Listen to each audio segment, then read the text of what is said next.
Craig. Craig. Okay, last we left off the party, they had just invaded the lair of Captain Goldguts. Managed to convince him to leave, leaving his fortress to their disposal.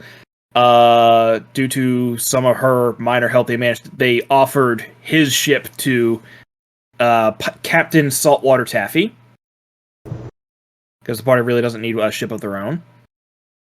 And the party was about to go and search through the loot of Captain Goldguts. And most of these items really don't need that much of a description for, because as soon as you point at them or spend any amount of time looking at them, you know what they are. So we'll just go over the loot, which was what I said was going to be the first thing we'd tackle last time. First of all, you get 13,000 gold pieces. Into the party funds it goes. Mm-hmm. You get an alchemy jug. To the crew it goes. Goddamn You get a alchemy. handy haversack. A what? To Jay it goes. A what? Yeah, handy. It's a haversack. It's basically a big holding. Yeah. Oh. Yep, the core difference between the haversack and the bag of holding from 5th edition, I'm not sure how it is with A5, which is what I'm going to try and start calling the 2024 rules, is the handy haversack does not hold as much of a bag of holding, but it does have a certain benefit that is often glossed over with the bag of holding, which is, with the bag of holding, you have to generally search through the bag of holding for what you're looking for. With the haversack, you just have in your mind what you're looking for, and you just pull that out. Oh, that's dope. Sure, was it for the party cash again? For the party cash, it was 13,000. Okay, so I gotta add that to the inventory. I gotta do math. Alright, next up will be a Great Sword of Sharpness.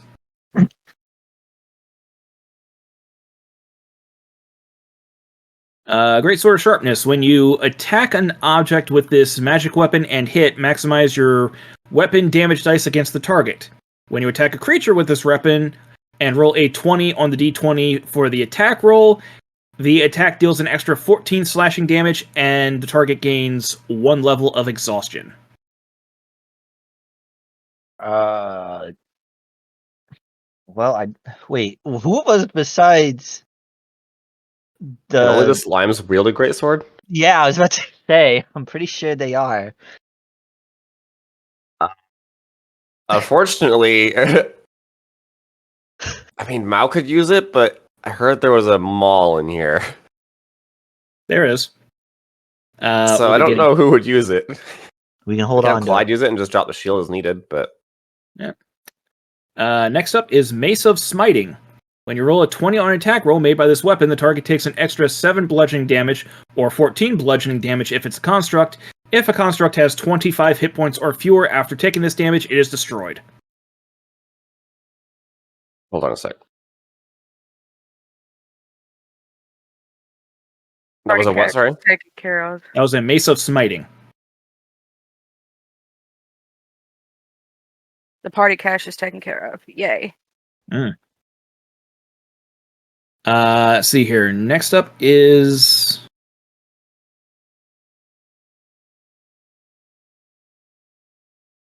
Yeah, there should have been a flail in here. Where the heck did that go? Yeah, the Vicious Flail. When you roll a 20 on your attack roll with this weapon, your critical hit deals an extra 2d6 damage of this weapon's type. So there's the flail. Someone tracking these. I am putting them in the Blue Harbor folder. Yay. Again, I don't think any of us can use martial melee weapons for the most part outside of the slimes.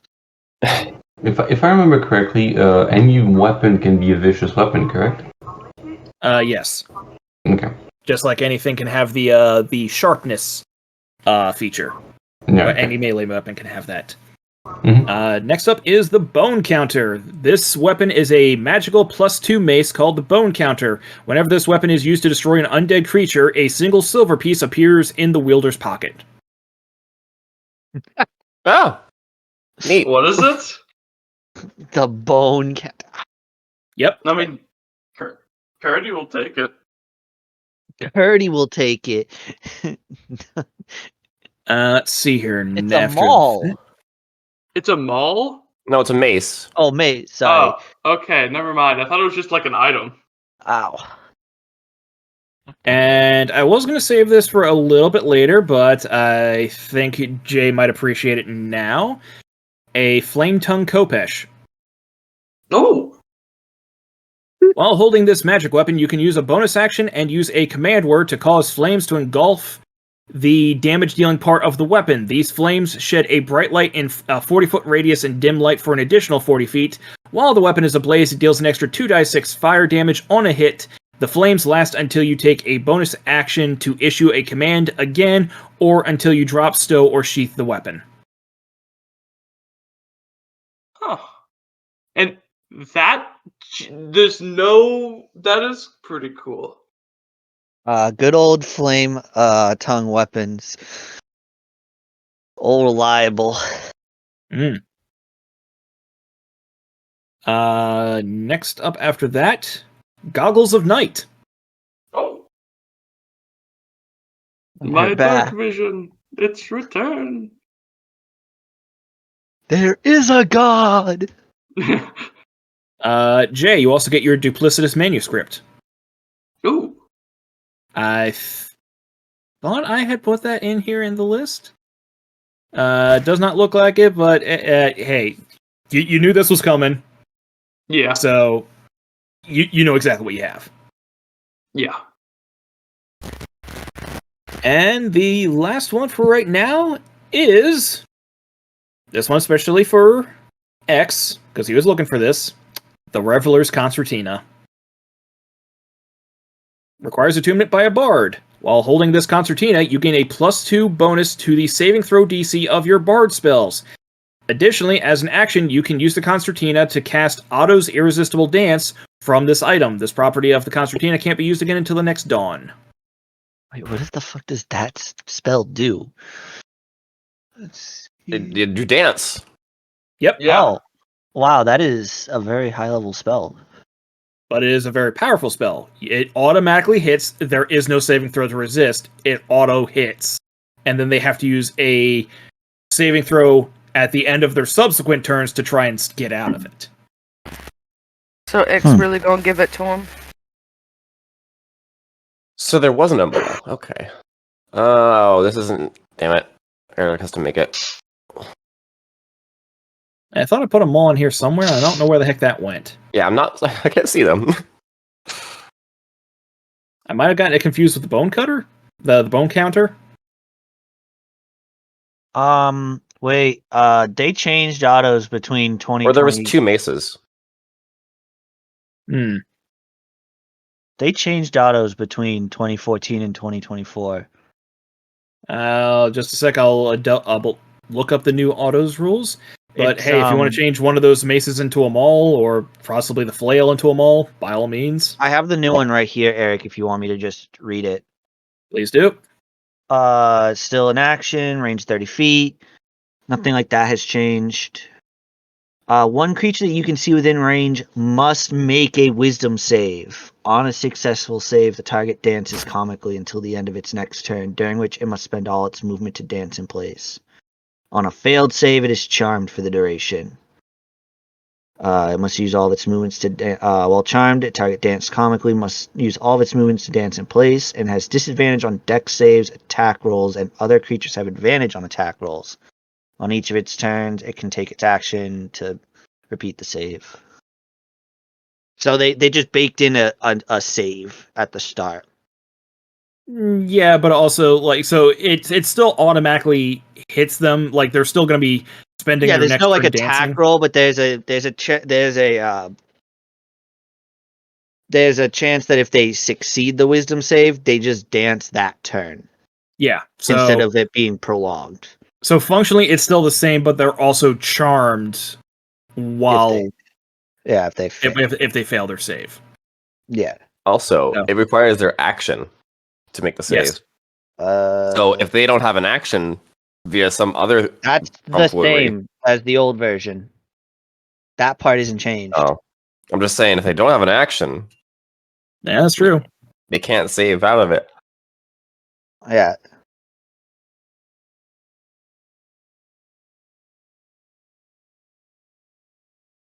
All right.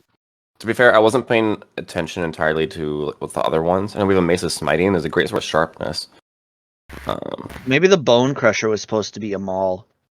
Might have been. I It don't sounds know. like a maul. It sounds like something that would It was be Bone Counter. or Bone Counter, yeah. I can change it to a maul if you'd prefer. Whatever. I don't know whatever you had in mind. I'm leaving it up to you. What I had in mind is whatever you wanted. Like, so by default, we have the great sword of sharpness that would automatically apply.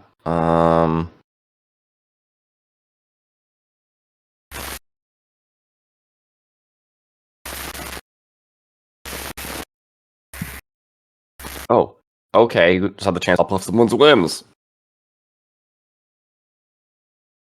And another one was flail. No, what were the?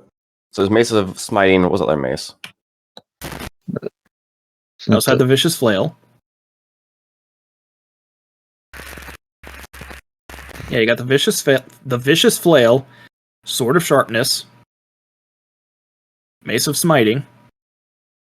Apparently, there's two in here for some reason. I don't know why. Oh, there's two Maces of Smiting. That's what it was. Yeah, there's two Maces of Smiting in the item list now for some reason. I guess one's from the older edition. And yeah, you have the Bone Counter.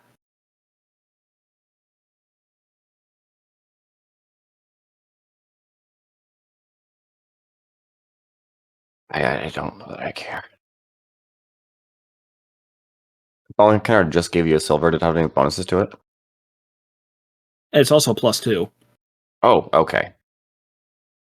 And it counts as magical though, which is the big thing too. Mm-hmm.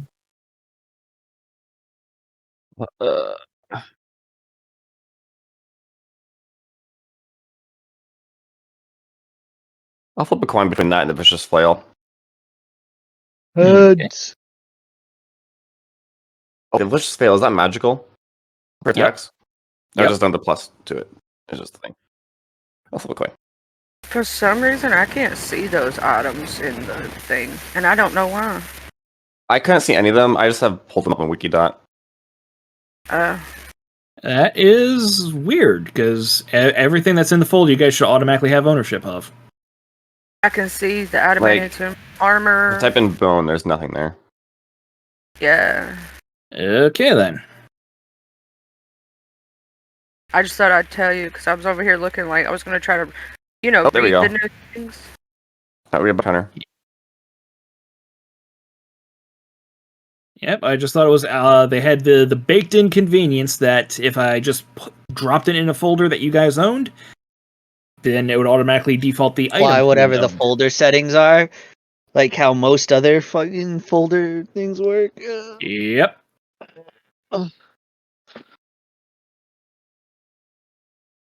Yeah.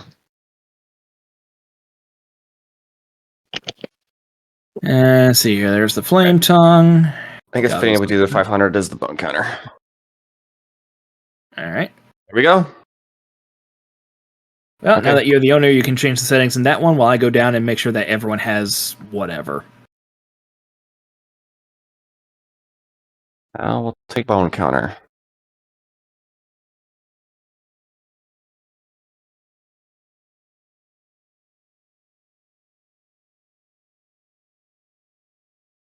Let's see. Do. Okay. Let's just do this.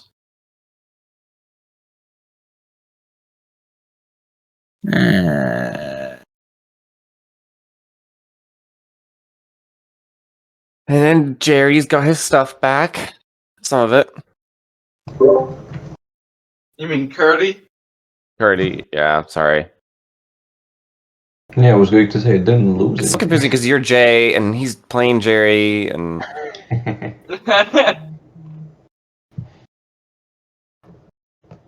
Next campaign, all of our characters have the names of the other players. So we right? confuse Yeah. the hell out of everybody. One of the players in my Deadlands game actually did that. So we have 2 Logans who their actual names are Logan, so we call him Logan 1, Logan 2. And then he made Logan 3 in game.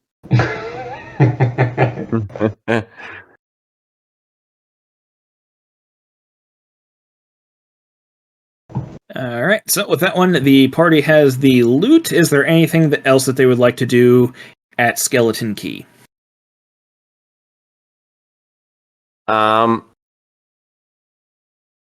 I think we just had a Clyde investigating the ship for how it works. All right. Yep. It seems to have a. It definitely is mechanized, so that way it has a minimal need for crew to run it. It seems to be. It does have a retractable sails, as well as retractable oars for manual movement. You're not entirely sure what powers the machine, though. That's probably some fucking trapped elemental or some shit. Can I make an Arcana check? Sure. Just gonna try this real quick. Is it +2? That's a nat 1. Yep, this is more tinkering bullshit. It's less magical in nature. What's Hold going on, on? us tinkers. Hey, What's going on over here? Clyde will go and get make use of stuff. Clyde will go get not Curdy. Fuck. Dixie? Dixie. Yes. I'll go find Dixie. Hey, you're good at tinkering, right? I've been learning the tinkering, doing and stuff. What do we got to Well, do? if you want to take a look, please don't break it, or our friend might be pretty mad. But I'm gonna take a look at this ship. Yeah, I'll come take a look. All right, you can make an investigation check with advantage. Ooh, yeah. Investigation. Advantage.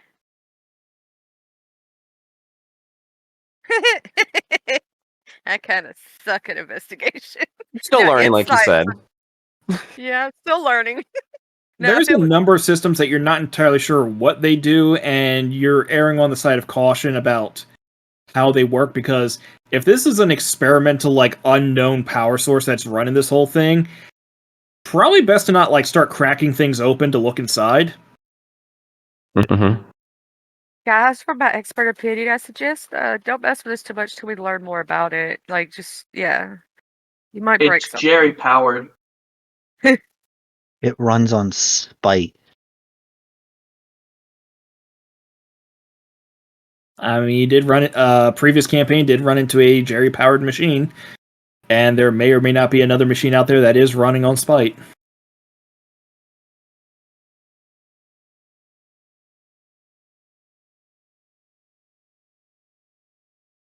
Anything else? Mm. Yeah, I failed my investigation, so I'm like, well, I didn't fail it fully, but I failed it. Degrees of failure and success. Yeah. Trying to. I can head back to the ship. Okay. I will give the alchemy jug to the first mate and be like, I trust you to take care of this with the crew, as promised. Right, cheers then. And he takes it back to the rest of the crew, and they all start giving a hooping and a hollering. Yeah. Produces 5 gallons of beer a day, I believe so. something like that. Mm-hmm. All right. Now, question is, does the party want to find some way to grab Jerry because he may have recovered from the Gray Plague? Where do we live? He's still Or at Blue does- Harbor. Yeah. Yeah, I'm still Ah. Blue Heart. I'll take. Wait, no. Who has the I'll take. Wait, no. Who has the teleportation helmet So right now? hold on. Let's do Purdy this. has it at this point. Oh yeah, that's true. I gave it to Let's you. do it this way. We so we'll all sit down for a meeting in the captain's lodge, whatever. And we're debating like if we want to head back to Blue Harbor or if we want to, while we're out this way, We're start going heading to up my coast keep. to. You know the keep that I own now? Yeah. Where is that exactly? It is in what? Knee joint? Knee joint. Mm-hmm.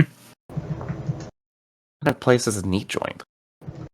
Who names a city knee joint? I don't know. Hey, you could do a history check on that one. I will do a history check. I want to do a history check too. Did I hear history check? None of my people are local, so we will 13. not ask. Oh, I'm not local either. Well, I mean, it came from knee joint was because of the weird time shit. I So. know, but Mhm. none of my characters are actually. The fighters technically could, but Clyde doesn't have any The intelligence. fighters are not local. They got spawned in out of the ether. Bro, They those have no slimes got technically- isekai. They are I'm- not local. Technically, I'm We'll keep running with the but not from there. osmosis or mitosis, whatever version of them. Osmosis is the gradient between high and low differential. Meiosis is what cells do. Yeah. Split Alright. into whatever. Mitochondria is across the cell. So, with a 13, you don't really have that much of an insight as to, like, why exactly it was named knee joint of all places. You do know that there was, like, you somehow got, like, access to more information about this magically through the card itself. You know that there was some sort of military application to it, but that information itself is useless because it's a frickin' keep. Of course it did. Dixie, you actually did hear about this as a sort of cautionary tale in your history classes of an overconfident military commander who spent a lot of time and resources trying to create a decoy target for hobgoblins to take over, and somehow got into his idea it would be a bright idea to give it a mock name in reference to Elbow Bend, which is on the far opposite side of the country. It didn't work. He left, and then the hobgoblins just moved into the keep anyway. So Yep. I would repeat that, but I would say, guys, in my history class, I learned. That then I would sounds like repeat that. hobgoblins. So he did technically succeed. He failed successfully. Yeah, That's how we'll go with it, right? and now you own it. So I have to go clear out the hobgoblins. Great. Okay. Do I know that hobgoblins have cannons at this point? You would have heard that from Lobo. Okay. Okay. Well, I think our interests might align on this one here, Curdy. Well, I mean, wasn't the plan to make it our home base, away from home base? We could with our teleportation easily. Say, Lobo, you don't happen to have something from over in that area, do you? I mean, got a wasn't few- out of game. Wasn't the original plan was to get my magic sword from the keep? Yeah, but I thought you might want to get it sooner so you can probably use Fair it and enough. take it back the keep. You can put Yeah. back. You can put another magic sword there now because he needs another one. The hoarder There- will hoard.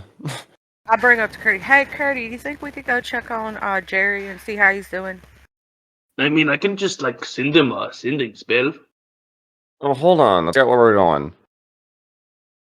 I have a plan for how this could work out. I'll check up on Jerry. He'll send a sending spell and be like, "Hello, Jerry. Are you alive? You sick?" That's it. All right. Now, for the benefit of this, because Jerry might have some new information, if we just rewind the clock a little bit, because the rest of the party has been gone for a month. Mhm. They had left Jerry behind because he had gotten the Grey Plague temporarily, almost immediately recovered, but he did happen to wake up a little bit later than usual. Jerry, back during the day when the party had set off for sail, you wake up a little bit late. Now, normally, you wake up decently early along with the rest of the party due to the smell of Lucas's cooking. This time, realizing you wake up a little bit late, strangely enough, there's not the smell of his cooking. You quickly get dressed, you head out your door, and you find Lucas coming out of Lobos' room. Right. I remember that. So Lucas immediately stops as he catches you. He quickly pushes his hair back, straightens up his clothes, and oh, sorry, I thought you were leaving with everyone else. I'll get breakfast ready immediately. And walks off towards the kitchen. Can I insight check before he leaves? Yep. If I can successfully insight what's going on, I'm just gonna give him the finger guns. Oh, that's... Lobo left with us.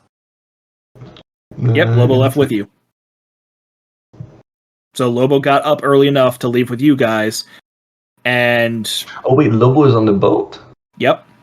Yeah. I don't know exactly why he's in his room. Hey, 13, okay. Due to the fact that Lucas very clearly just recently got up, he's a little bit disheveled. He was kept up late last night. Oh. And they wait, so they left the night before? Everyone got up early in the morning and left. Okay. It's reasonable to assume that possibly Lobo has a little bit more stamina than Lucas does. Oh god. Imagine, you get caught coming out of another employee's room by your boss, and the first thing they do is, squint their eyes at you, and they go, ah, and give you finger guns.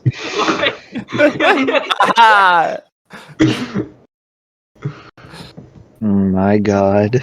Yeah, I guess I'll just do that, give the thing, not necessarily laugh out loud, but at the very least, have a huge grin and give the finger guns, and then, has Lucas, I assume, is, trying his best to scoot downstairs, I'll just, follow him and, catch up to him, saying, if you need to, I have the, my decantless canter of coffee, and I can also help with breakfast, it's fine. It's just the two of us. That is... Oh my god. Lucas is dying right now. Please stop talking to me, sir. Yeah. Make a charisma check. Just a regular check? Yep. Please, nat 1. Please. Nat I'm one? sorry. I'm using my inspiration for that. Fuck that. 21, Oh. Let's fucking go. Don't even Alright. need to use your inspiration. He thanks for the offer for coffee. He doesn't typically use it. He will graciously accept your offer to help him in the kitchen. Okay, cool. And if possible, during that time, I'll try to pry information out of him. Because, on the scale of, toilet paper to Ruby, how red is he? It kind of depends on the questions. Because of the 21, it's you tear down his defenses a little bit, so he's not as shy about this one. You kind of won him over with the 21. Okay. So Cool. yeah. So you go ahead and ask your questions. Okay, cool. Yeah, I'll just ask, so, I knew that Lobo had, varied points of interest, but, I guess then again it makes sense, because, you're always basically in the same building to happen. So, tell me, how did it go down? To happen. Oh, this is How did it go only down? terribly. So basic gist of what he tells you is that they've kind of always been relatively close. Mm-hmm. It was a case of Lucas was born and raised in Blue Harbor. Mm-hmm. Lobo was an adventurer who came in. His crew very quickly became relatively famous as the only adventurers in town. So yeah, he knew about Lobo. Mm-hmm. Lobo saved his life during the war. Oh, okay. Kind of regarded him as a hero. As soon as he saw like, oh, Lobos actually starting up like something similar to an adventurers guild, I'll sign up to help out. Possibly like I can also help out with not only help the guy who saved my life, who I might have a crush on, but also help rebuild the city. Like maybe gain some knowledge about being a wizard because he also lost his teacher in the war. Okay. Actually, this didn't come up yet, but it turns out that his teacher did not die in the war. She was actually one of the ones that was hiding out with the guards. Oh, then how did she... Wait. Was his teacher the previous leader of... No, that was Dalmany. Yeah, her name is Rachel Candlelight. Rachel Candlelight. Yeah, that was the one that wanted to raise the Necromancer army, correct? No, she is a conjurer. Just a conjurer? Mm-hmm. Because I remember in the other game, like the town mayor was like trying to raise a Necromancer army to replace There was a sort of a weird back and forth between like the town mayor as well as the lady who eventually became Matria. Yeah, so like she became a trio. Okay, then never mind. Yeah. Okay. Yep. So they wound up getting together. Well, they wound up working together here. Mm-hmm. They spent a lot of time together because he's the major domo, so he's around here all the time. Lucas never had a reason to like leave per se. Mm-hmm. So yeah, they spent a lot of time together. Really, the only other guys around town, like around the shop that they could interact with, was Sneck and Crackers, and those two were like not the best conversationalists. Yeah, makes sense. So with Lucas and Lobo, especially after Lobo got his wings back, he became less standoffish. Mm-hmm. And according to Lucas, one thing kind of just led to another, and they've been mostly keeping it to when you guys aren't around town, which is often enough. Except they're leaving for a month. Well, in this particular case, is like he thought all of you guys would just be out at the ship, so he wouldn't get caught. Mm-hmm. Didn't know that Jerry was going to be left behind on this one because of this, as well as, according to what Lucas said, is he thought Lobo was going to be staying behind, but Lobo did leave a note that he had business overseas that he needed to take care of, and that he would be back. Oh, okay. Is this allowed? Like, isn't this illegal somehow because of the what, like the position difference? Oh yeah, Boston employees thing. Technically, aren't we the boss? Technically, yes. Still considered like abuse of power. Compared to Lobos, like you want a promotion? Get on your knees. exactly. Put away with my finger. I mean, his acquisition's incorporated. Lucas ain't getting a promotion. Yeah. Also, it's technically fantasy medieval times. Like, those kind of rules aren't as common as you might think. Like, there's no like contract that prevents that. It's just like whoever is there, just do it. But yeah. It's scummy in real life. In this case, it's kind of wholesome. Okay. Mm-hmm. Okay. You say so. Yeah, I'll just like help with the breakfast. Just like maybe try to get another one, which is like, do you want to keep that secret for long because you like want it to be a one-off thing, or like do you want it to be a little bit more than just that?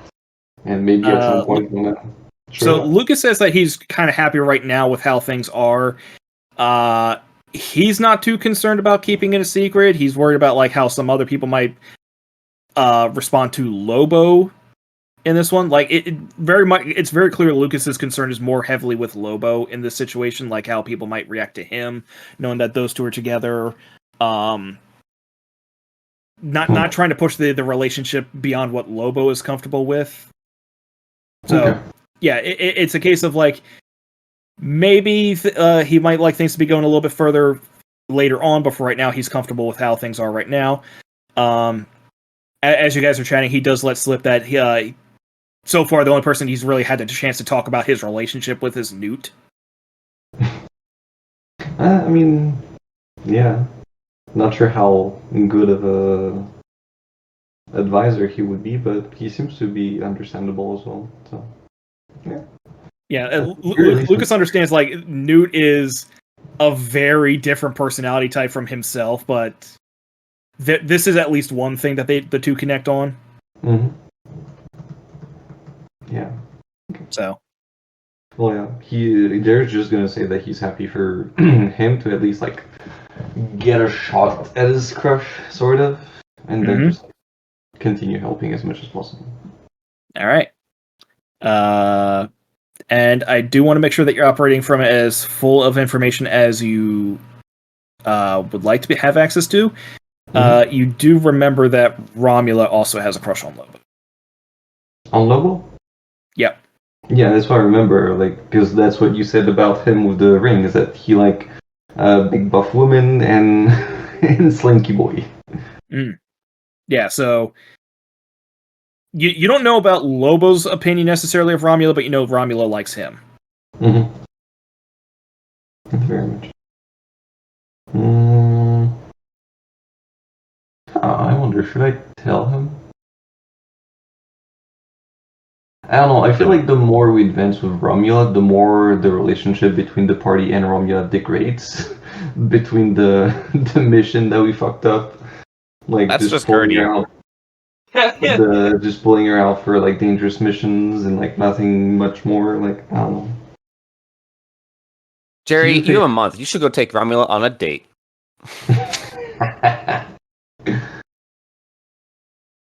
Actually, maybe, yeah. Maybe.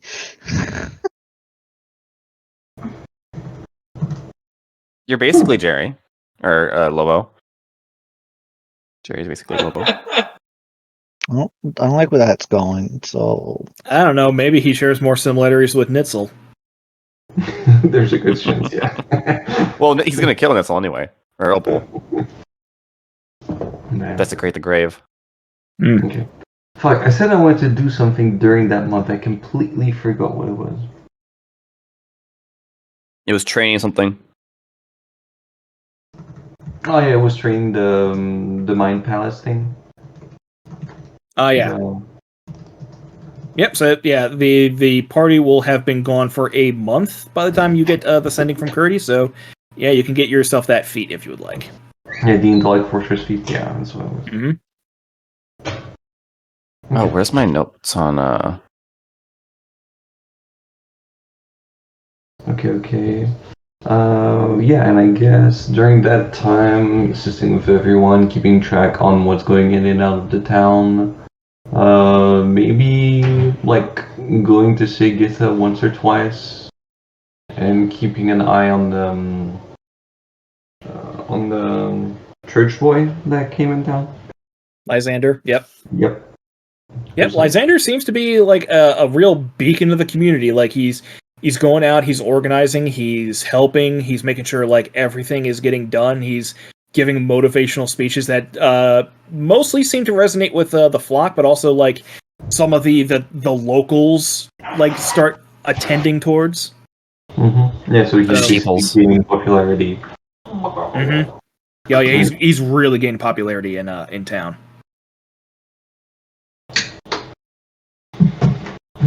Because he's no longer a cripple? What? Because he What? lost his wings and then he got it back. No, we're talking about Lysander, not Lobo. Yeah, the one that wants to replace Charlie. Oh. Boo. Xander the liar. The pike is wrong. Not a nice way to say. I said it. Hey, it's almost maybe it's like the name came from that. Xander the liar. Yeah, Lysander. It's in the name. What's Is your name actually Lysander? As far as you know, it is. Okay. Yeah, because last time I interacted with him, I basically burnt all my chance of like having any leverage on him. Jerry lost his temper a little bit. Yep. You did really bad. Yeah, If I remember correctly, I had to keep him from attacking you. basically, yeah. And got questioned about your association with us. No, it was more of questioning what Charlie was doing in the group because basically, like, she was holding up everybody, and then no one had really a reason to stay or like benefit from her.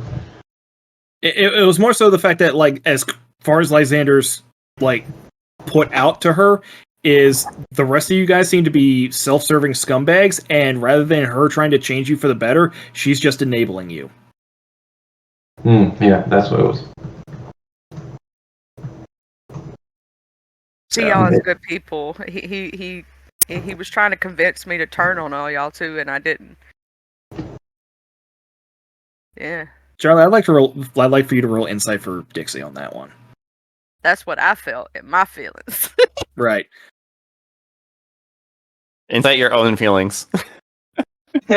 Well, the thing is, like, Dixie's feelings might be different from Charlie's, and with that 25 insight, it is a case of he wasn't necessarily trying to turn you against the party. He was trying to point out the fact that you're not doing a very good job of upholding the tenets of the faith. Shit about It's more a case of, like, you're just being used as a doormat to support them. You're less of a guiding influence for them and more just a toolkit for them to use. I don't like him. He's mean. I mean, he did encourage you to not be that. I mean, true. But the way it sounded to me, the way I took his perception myself, was that he was just trying to get me to throw him under the bus and be like, I'm holier than thou and fuck them people. It is a case of, like, you're not better than them, and that's kind of the problem, is that you should be better than them. Yet we're building housing for the homeless. We're rebuilding Which a he's town. also doing. It's the whole party. Yep. But also, Mitria's doing that for entirely selfish reasons. And Lysander's doing that for possibly entirely selfish reasons.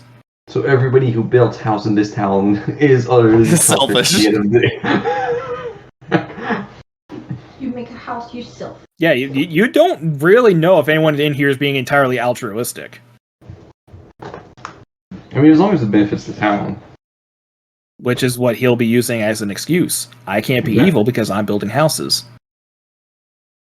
Yeah, plus he's gaining the trust of the people to make sure that he can do whatever the fuck he wants and not have the people turn against him. Like, exactly. So even if we assume the worst of him, then he's kind of doing what you're doing, but just better at the game than you guys.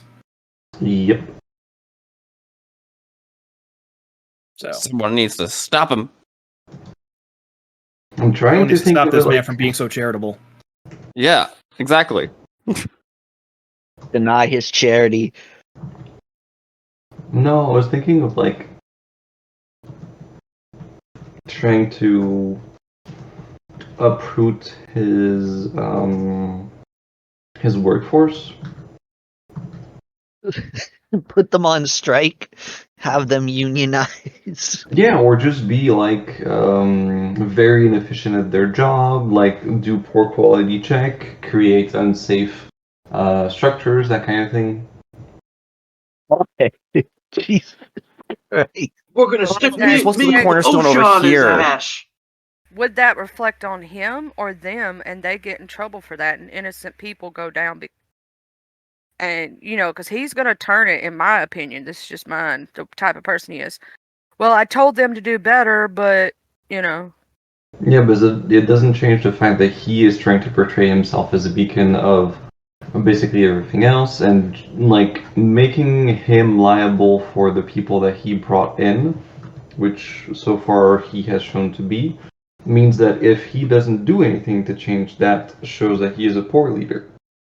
And, like, doesn't really care about the final product, only cares about like, look at what I'm doing, and then just like placard like a nice shine in front with basically a dirt house in the back. So yeah. Giving himself the medal, basically. So yeah. I don't think Jerry has the current like power nor network to do that. Sabotage their efforts. Yeah.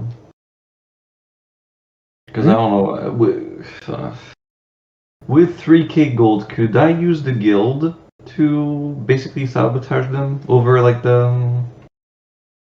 over the course of the month down there? So you want to hire the Thieves Guild because they are of allied trades, so they would have saboteurs in their employ. Correct. You want to spend some money to sabotage his efforts. Yes. So basically, the end goal is that I want to make sure that either his workforce get demoralized, slackers, or simply just like doesn't produce things on time compared to like the other workforce around, and would be better, but or is also an option, or simply make sure that everything that was outputted through his requests, whether it be the construction, whether it be the speech that he gives, whether it be like anything that he tries to do for the community, making sure that it gets a nice shine of dirt on it, either at the moment or afterwards, making sure that basically the reflection that I want out of him is he speaks well, but his results are shit. Okay. And I don't want to basically like do anything that will tarnish his speech when he is doing it, because I want him to keep on thinking like, oh, everything is going right. So the longer it goes on, the more damage I can do to his reputation. Okay. Yeah, because you have access to the Thieves Guild, this will be a month that you can like work on this one for, and probably expedite it along with like some minor help from Githa, because she's willing to help you on this one for pretty much nothing. Yeah. So like she has interest in it as well. So the long and short of it is that bare minimum 500 gold pieces. Okay. Or like to ensure that the guy or guys that they send cannot be traced back to you and have a minimal chance of getting caught themselves. Okay. And we'll do like an okay job up to a maximum of 1,000 gold pieces, which will they can potentially do a better job of both not getting caught as well as like sabotaging his efforts to enrich the community. Okay, I'll spend 1,000 then. Okay then. I will just take a quick note of that. Jerry spent 1,000 gold pieces to sabotage Lysander. In his notes, it's like 500 to... Is this true, Mitria? Githa, apparently. Oh, lovely. Yeah. So basically, he's using Githa as a way of communicating with the Thieves Guild in New Pratch, and the guys in New Pratch will say, "Yeah, we'll send some guys over to take care of that in exchange for the 1,000 gold pieces." Yeah, because so far it's the second job I request from them, if I remember correctly. I believe so. I forgot what was the first one. Was it? Oh yeah, you did hire the Assassins Guild to take care of Sot. Yes, Sot, right. Okay. I'm just creating a network and making sure that I am known of these circles. Yeah. You have currently had 2 so far positive interactions with both the Thieves Guild and the Assassins Guild. Mm-hmm.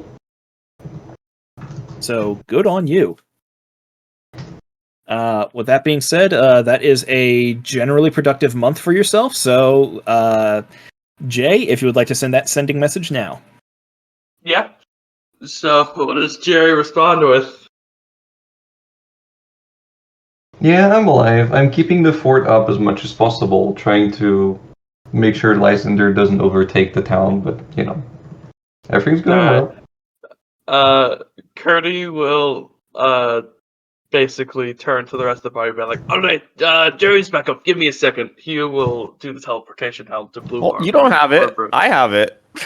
No, Curdy had it last. I've always had the teleportation helm. Okay, I'll give it fine. away briefly Then to you go. Charlie. I will. I had a plan. So we're talking about like what we're gonna do. You mentioned that you wanted to go to your keep, and I turned to Lobo and be like, "Hey, do you have anything that's up there? Do you happen to have any like rocks or souvenirs or anything that's from?" Oh, not from that area. He has something for DeRosa. What's the closest you can get us Hometown. with an item, so we can teleport to Hometown. Yep. Wait, so you're all the way there? I thought you didn't actually have the item. Okay. No, Lobo has something from the past 6 months from his hometown, but that Ohmtown is in the like the middle region where like the allies are with like Tentanoon and Right. Crescenda. But Wasn't knee that the joint planned route? is Either which way, wasn't that the planned route instead of taken by sea? yeah. If you wanted to go by land, it would be best to go to Ohmtown and then travel by land up through Belujon to knee joint. Yeah, because Curdy I also thought wanted you to didn't have an item there, and Tentanoon. we were going to sail to Hometown and then make our trek there. But I guess it does.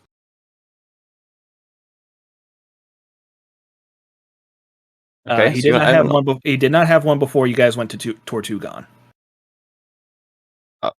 Oh, what? Yeah, he That went off and did raises- some business. You guys never questioned him about what his business is, so I feel like that's on us.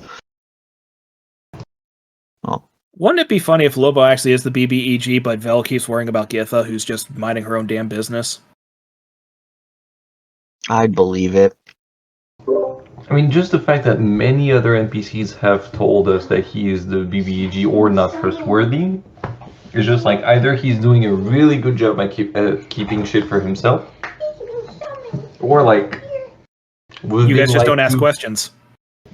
Yeah, I'm gonna try and do a smarter thing. I'm gonna do my at will detect thought telepathy He's so cute. Look at those ears. to Lobo. Mm-hmm. But I'm not going to say anything telepathically. I'm just gonna be like, all right, so you have like a stone or some souvenir from there? No, it's So weird. you're talking to Lobo while you have your detect thoughts up. Yes. Okay. I Yeah, think that's you might need right. to make some check for this. See how deep it goes. All right. So he verbally says, "Yeah, that's right."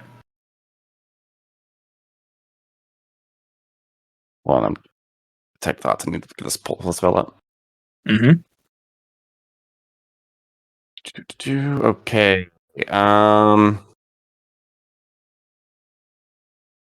Oh, they have to make a wisdom saving throw if I would try and probe deeper. Okay.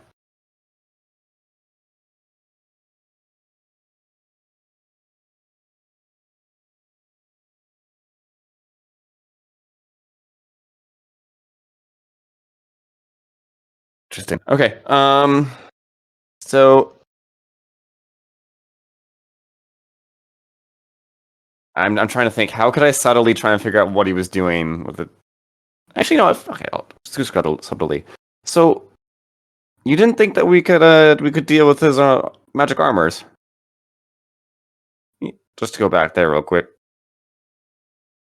I thought you might have some difficulties with it. I thought I'd be able to offer up my assistance by going about it from the other side. That's what you were doing? That's right.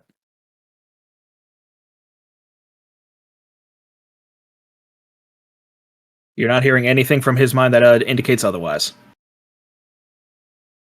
Tortuga wouldn't make sense to ask about right now. You guys got any ideas? I'm all open. You got for the one of the very few times you guys are actually just straight up talking to Lobo, and you're actually probing into his mind. Yeah, Like- I mean, kind of agree with Coco for once. We could just straight up ask. I say, in my opinion, we could ask him what he's when he's traveling with us, right? Why is he going to hometown? No, or- sure, yeah. Yeah. Like we Okay, forgot. so- I'm saying I'm sorry. okay. I forgot. What are you going downtown again for? Kind of like that. There you go. Dixie asks.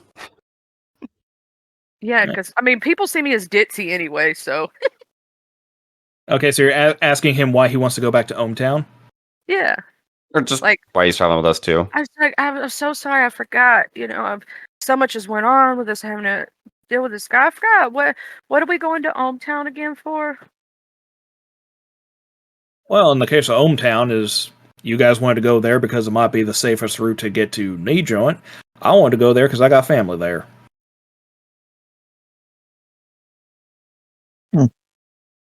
Yeah, that's not gonna work. I was trying to think of a sneaky way to ask and earn some new information. I have a way. So wait, hold on. You have something from there, but you haven't Go been on there to in insight years. check that. I haven't been there in roughly a year. You're correct. Sounds. How do you have something from there? Picked it up in Tortugan. What? Mm-hmm. What is it? If you don't mind me asking. It's a key Okay, from so- it's a key from hometown. Thought it might be useful in case you wanted to use the helm of teleportation to get there. Oh. I will Very say at this thoughtful. point, because with detect thought stuff, you're not getting anything off of like his mind. Oh, is this blank? Yeah. No thoughts, head Does- empty. 'Cause Damn, he Lobo. probably has a ring of mind shielding. Okay.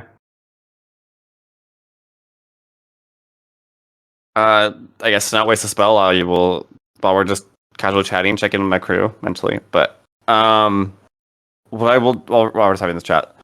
Okay, yeah, that will make things a lot easier. So should we sail then back to Blue Harbor, pick up Jerry, and teleport in? Yeah. Sounds good to me. Teleport to hometown and I'd wager you can just teleport all around and have the crew meet you there at the port. suppose that's an option. I would assume our first mate. It's not saltwater taffy. Salty Shine Box. Salty shine box. I thought it was salty something.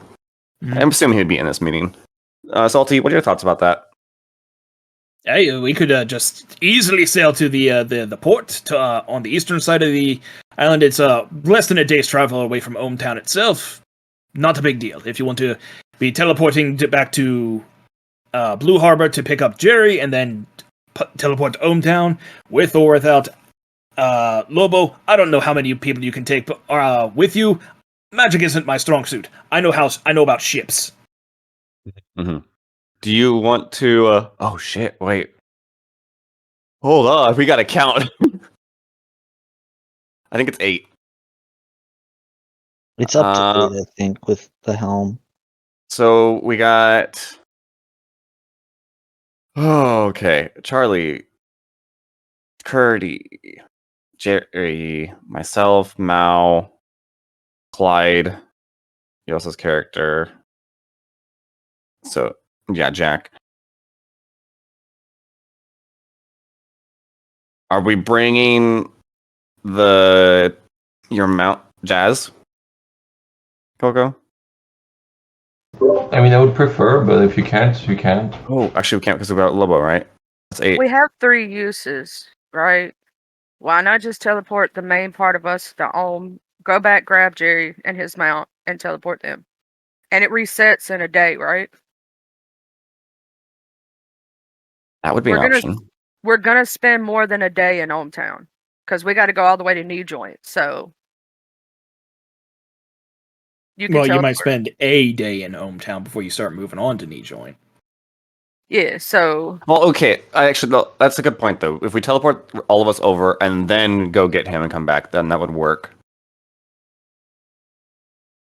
Hmm. So yeah, we could do that. Because we're gonna spend more time on the in the area than a day. Yeah, no, well, doesn't even matter. We have the 3 uses. We could do it. It'll be fine. The point is, I was concerned about like, okay, if we all teleport to Blue Harbor to pick them up and then teleport out there, then we won't have the room for extra. But if we just, because we don't have 4 you anyway, it'll work. That would allow us to get Jazz and Jerry. Okay.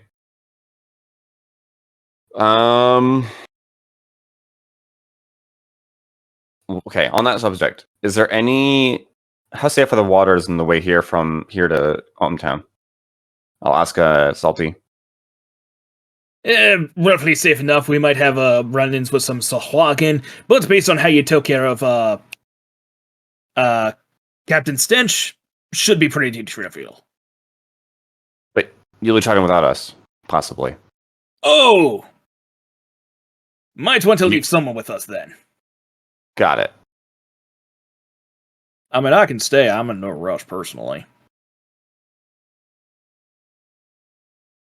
Or we can have Clyde stay. Either's fine. Either Clyde or Mao. I was staying with me. Okay, that. I have favorites. Okay, definitely has favoritism towards one of the children. Yeah, wait. So, but like, technically, oh yeah, because Mal would be technically your grandson. In a way, yeah. Grandma's playing favorites. Gets a grandson. Doesn't care about the. Doesn't care. Clyde about was the always a original dumb child. Clyde. You say a dumb child? Clyde ain't did nothing to nobody, bro. He's just poor child. He had a 3 and... Yeah, technically, Clyde isn't even the original child. Yeah, Clyde is the fucking headband. We can't even blame. We can't even blame Clyde. It's the genetics. Trace that genetic back. Where it go, though? Look at how many brain cells to spare at that moment. I don't know where you think it came from. Get ready to smack into your next life. Okay. If need be, we can have Clyde stay. But if you want to... I mean, either which way, you'll end up in hometown, so I don't know if you care, Lobo. Lobo kind of shrugs at that one. Let's do that now. Still, he's like, you're still not getting much of a response off of him mentally. For That's however fine. long that, yeah. Assuming that there's like he has like some shielding or something, I just like occasionally just like switch between the crews and see what they're thinking about, but that's minor. Yep, yeah, you swap to them. Most of them are. There's a wide disparity of thoughts. One of them is like very clearly thinking about bees only. The others are just thinking about going about their job. Another's thinking about like, oh man, as soon as I get to port, I'm gonna be doing some nasty stuff. One thing about bees? Yeah, you know Cal's the beekeeper. Oh yeah, with bees on the ship. Right. Yep. Forgot about The that. crew will not set sail without Cal and his bees. I forgot about that. Mm-hmm. Okay, yeah. I suppose we have some sort of plan then. Okay, so the party plus Lobo minus Clyde is going back to Blue Harbor, teleporting to pick up Jerry, and then teleporting to Ohmtown. Wait, okay. Are we taking Lobo or are we taking Clyde?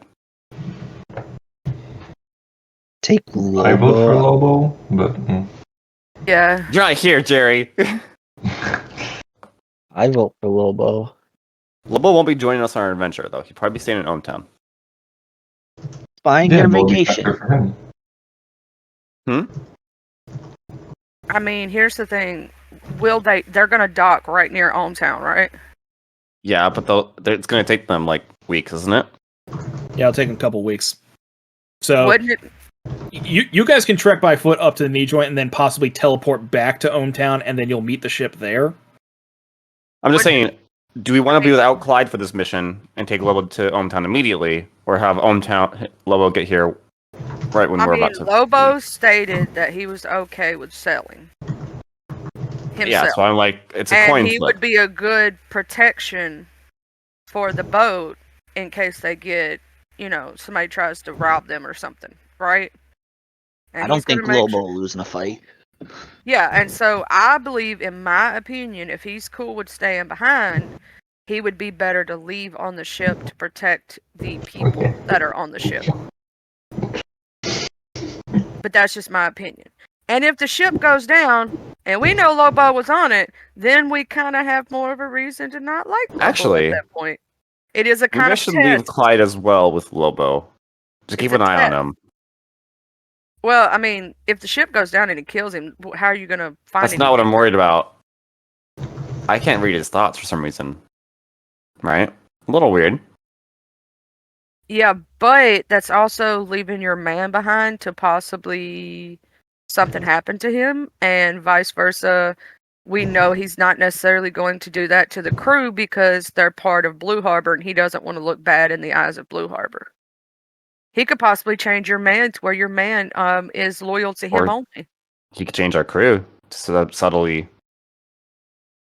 Look, we're playing a lot of He games could of just be a head empty person.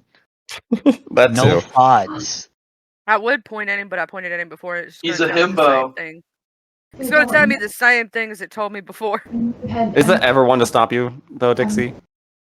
Is everyone just... It literally, the ring told me what it only tells me what it wants to.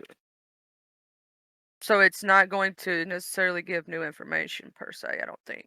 Unless I'm wrong about that. Wait, hold on. Eric, Sorry. like, just a question. And I don't know if I have to roll anything for this. Can I incite if the ring will tell me something new if I point at a character I've already pointed at?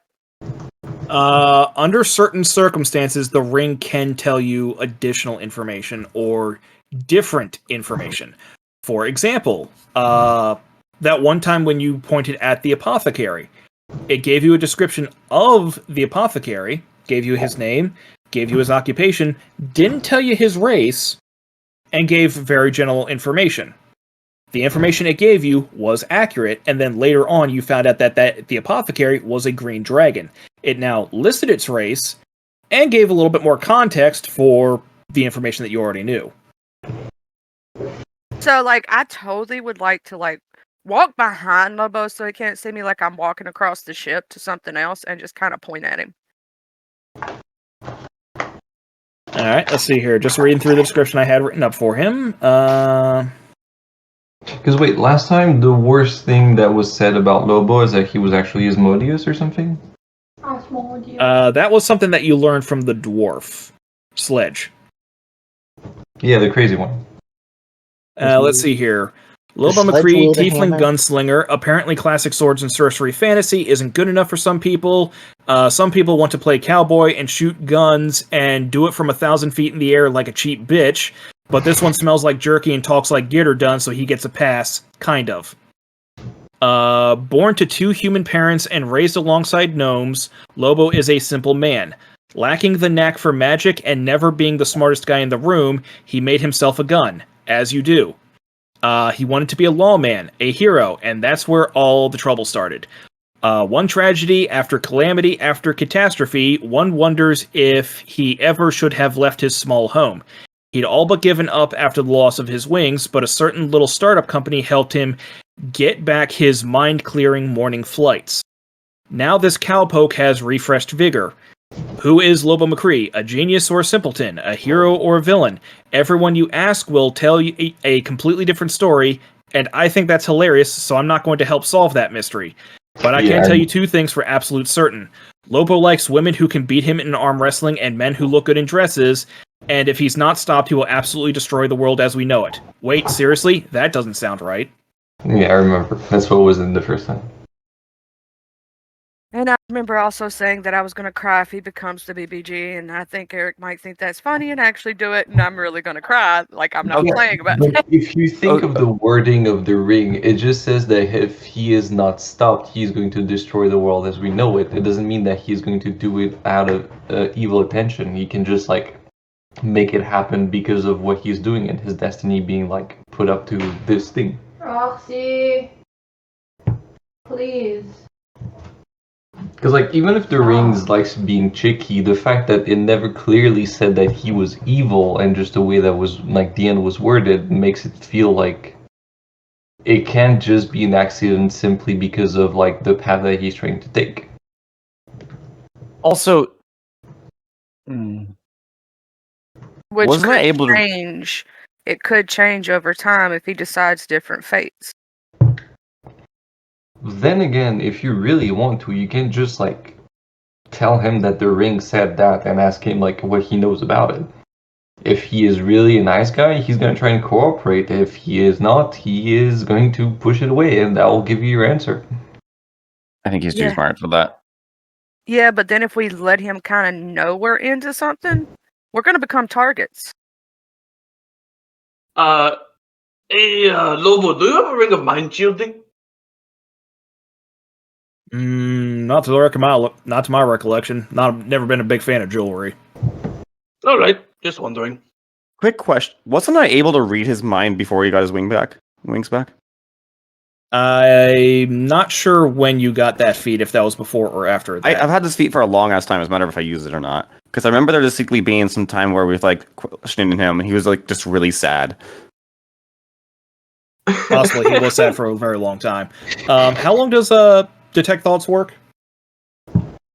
And how? A long time.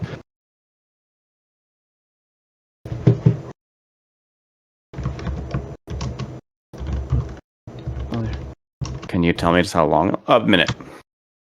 All right, yeah, I would say that on this whole back and forth between her trying to point at him with the ring and you guys possibly going back and forth, maybe in character to some degree, that detect thoughts would have worn off when you asked him about the ring of mind shielding. Yeah. And I'm not sure if you can cast it again a second time. Nope. Well, if I use a spell slot, but I wouldn't be in this case. I have no reason to believe it would work. All right. You can always try to incite him.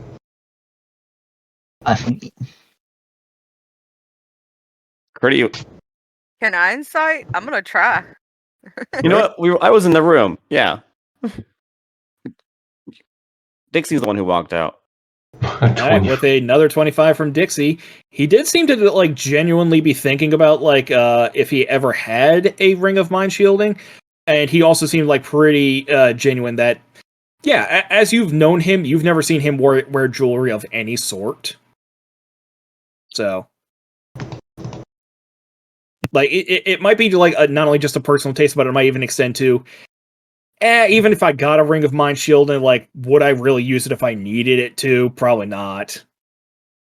Damn, his head's really just that empty? Damn. Not a single thought? I mean, you don't know. You haven't been reading his mind as he thought about that. It's just that seemed to be like the what she got from an insight check, just on reading his emotions. I mean, fair. Yeah. So you don't know if he actually has a ring of mind shielding. You seem pretty convinced that he doesn't.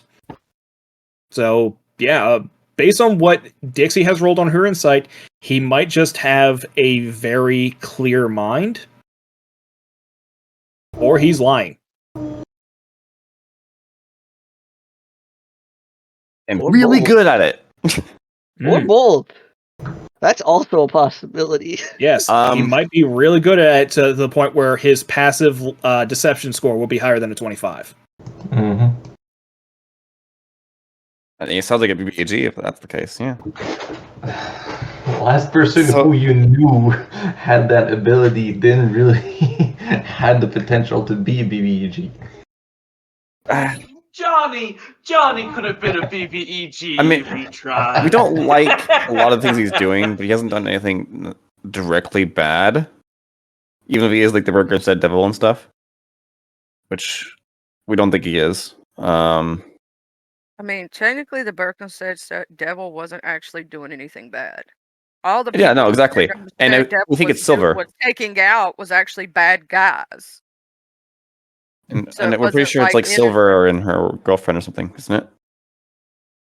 Mm. Somebody that has the other gun, we know that for a fact, and looks or can make themselves look like Lobo. and can fly. And at the time, Lobo did not have his wings, but this person who looked just like Lobo had wings. And I don't even know if I think Jerry, eventually you did decide to share that with us, didn't you? The fact that the person looked like, because I don't remember if our characters know that. I know above game we know that.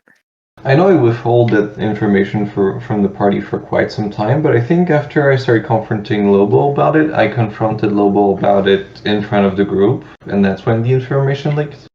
Yeah, I believe so. Yeah. I think because I was standing there and, yeah. But yeah, so basically, that's as far as we know about the Berkhamsted Devil. As far as I know, unless there was something else I have forgotten, and especially during our prayers again for our lost information. That the crash of '98 caused. Yeah, that's as much as I can remember on that. As I don't remember us. I know you confronted him. Mm-hmm. And I know that he did not have his wings at the time. That's one of the reasons why when you did make that deal with Githa, you helped get Lobo's wings back. Oui. And the Berkhamsted Devil's technically not doing anything evil. The only people that the Berkhamsted Devil is going after is criminals, bad guys. The deal with Lobo got his wings back from the Hydra heart. Oh yeah, from made you. the deal Sorry. with Githa to get Jerry's wings back. That's right. I'm sorry. I got it mixed up on whose wings got who. No, I made a deal with Githa that cost me my wings. That's what happened. So I could save Newt and his boyfriend. I forgot. Jacob. Jacob. Yeah. And then I made a separate deal with the dragon parts to get Jerry's wings back.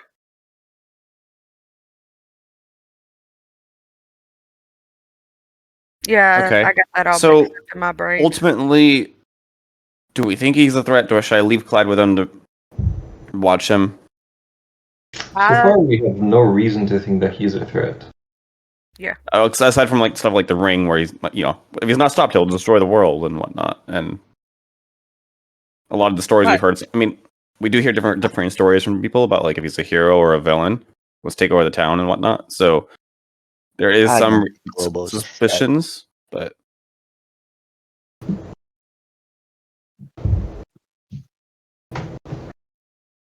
I feel like if he was a threat, he would have done something by this point.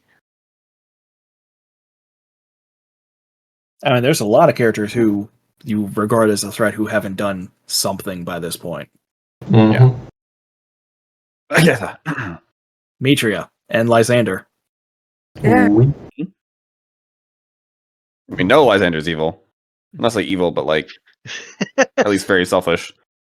At least he's plotting for something. He's conniving. You assume. Also, have we taken a long rest? By this point, yeah, you can safely take a long rest if you want. Because I totally forgot to do that after having half my hit points gotten by that one person. I was at 58 hit points out of 72. I forgot. For the sake of this meeting, we're still on that after that fight because we've been planning out what to do first. Right. That's fair. Okay, so from what the sounds of it, then all right, we'll leave him. We'll leave him be. Lobo, all right. If you're not in a rush, we'll go ahead and take care of stuff what we need to. Unless actually, one more point I'll bring up to the group. Having Lobo with us going to Ohmtown might give us better introductions to places if we need to. Do you think that's necessary? How long? They're heading to Ohmtown on the ship, correct? Are they? We're gonna be teleporting to Ohmtown. Yeah. And probably staying the night there for the long rest.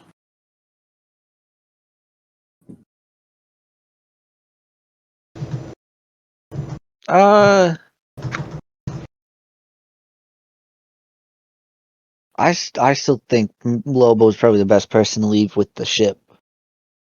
So maybe we just. If no one has any objections to that, we'll just stick with that. So, So the plan is then, Lobo, you'll be the best one to take care of everything. Make sure the best single powerhouse, right? In a way. If you're not in a rush, we'll leave you. We'll take care of the stuff we need to do up at Knee Joint, and we'll make our way back. We might. Oh, we can teleport it. We'll figure it out. But we're gonna try and get some cannons from the hobgoblins while we're up there. Try and retrofit the ship a little bit. If you want to pull any strings from your friends in Ohmtown while we're at that, see if they can help us with that fitting.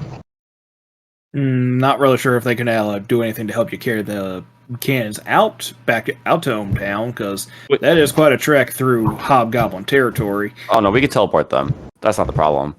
It's a matter of just putting them on the ship. Assigning them to the ship might take a little bit of time. Might be easier to get the dwarves on that business once you get back to Blue Harbor, but you will be needing a bit of black powder and possibly some cannonballs, so the gnomes can help with that. Perfect. We'll do that then. And we'll take care of that business, and then meet you back quickly. How long is the trek from Knee Joint to Ohmtown? Vice versa, rather.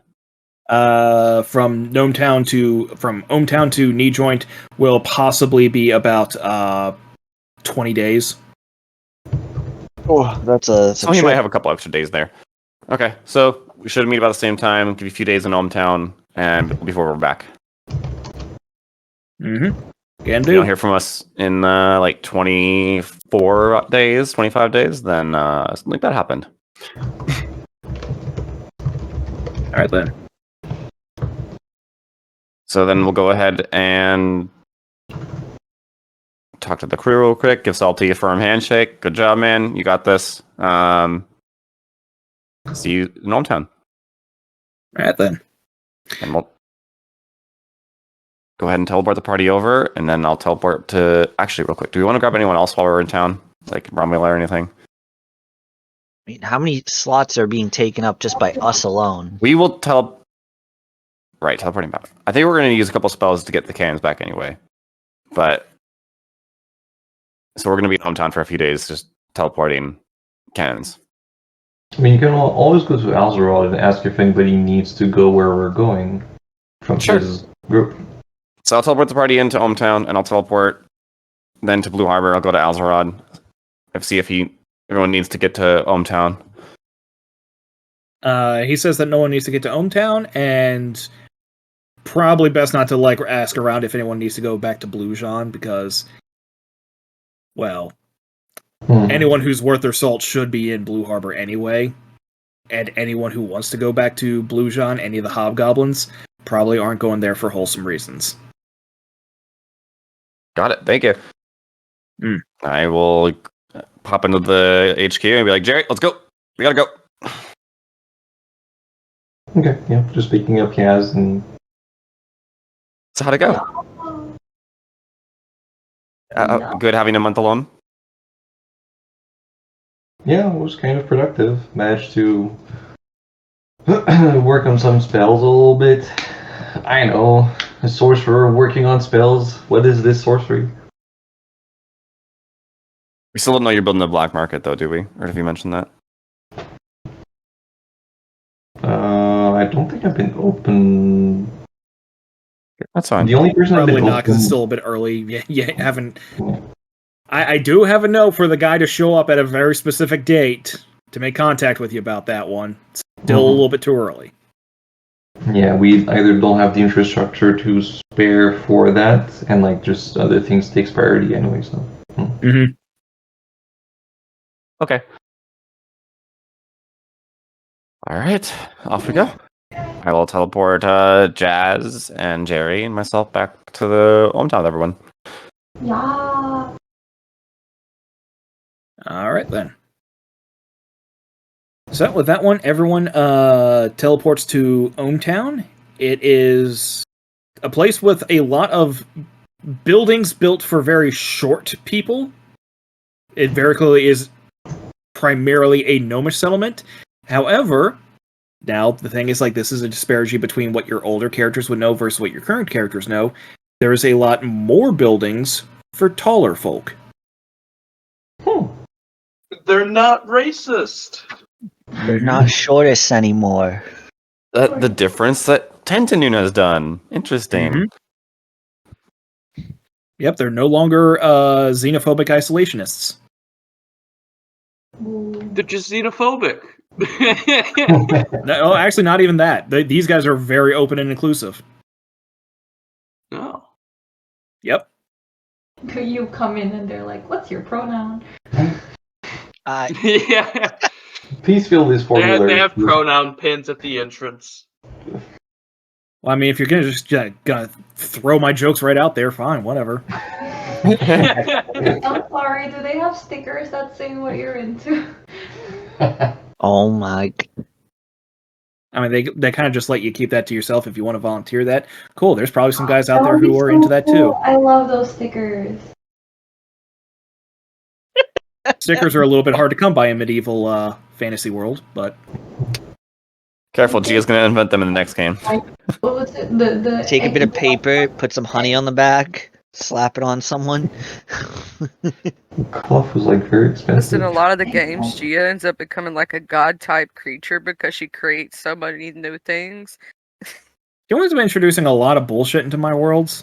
I created landmines, and they immediately got uncreated. Oh, but Chia would definitely. Yeah, did be they in the uncreate Chaos you? Pantheon. No, Like, I'm pretty sure Chia's character are somewhere in the Chaos Pantheons. What's that? You know how in the chart there's like good, neutral, evil, and there's like lawful, neutral, and chaotic? You're somewhere in the chaotic pantheon. Is that a good thing? I mean, not for Eric, but you know. not for Eric. I mean, she's so far hasn't done anything as destructive as introduce a massive religion into my world, but she's quickly coming up to that. Don't give her ideas. The worst thing I've Well, done. Coco's already did that is the point.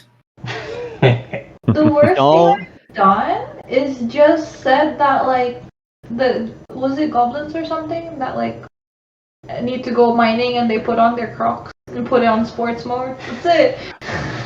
The most destructive thing you did was knocking or leaving a knight to twerk and mid armor. Yeah. Did I just hear going mining in Crocs? This is Gia. What do you expect? They put it on sports mode. I'm gonna put a pin on that comment for a later story. So, party is in Ohmtown. The party can go looking about for an inn to stay at. Very inclusive. Everyone here is very friendly and welcoming, especially to the newcomers, the adventurers. Party has no trouble finding a place to stay at. Not sure if anyone has any particular business that they would like to do while they're here. What are the Neotes up to? The what? Would your character know about the Neotes? No, he would have no fucking clue. Yep. Roll luck to see if you stumble upon them. So, part of Johnny's backstory, and so some of my other characters, is there's a gnome family called the Neotes, and in the 6-shooter campaign, they were kind of just terrorists against hobgoblins. Oh god. One of my backup characters was, I think, Dassen Neote. He was a deep gnome artificer, but I ended up just keeping with Curdy.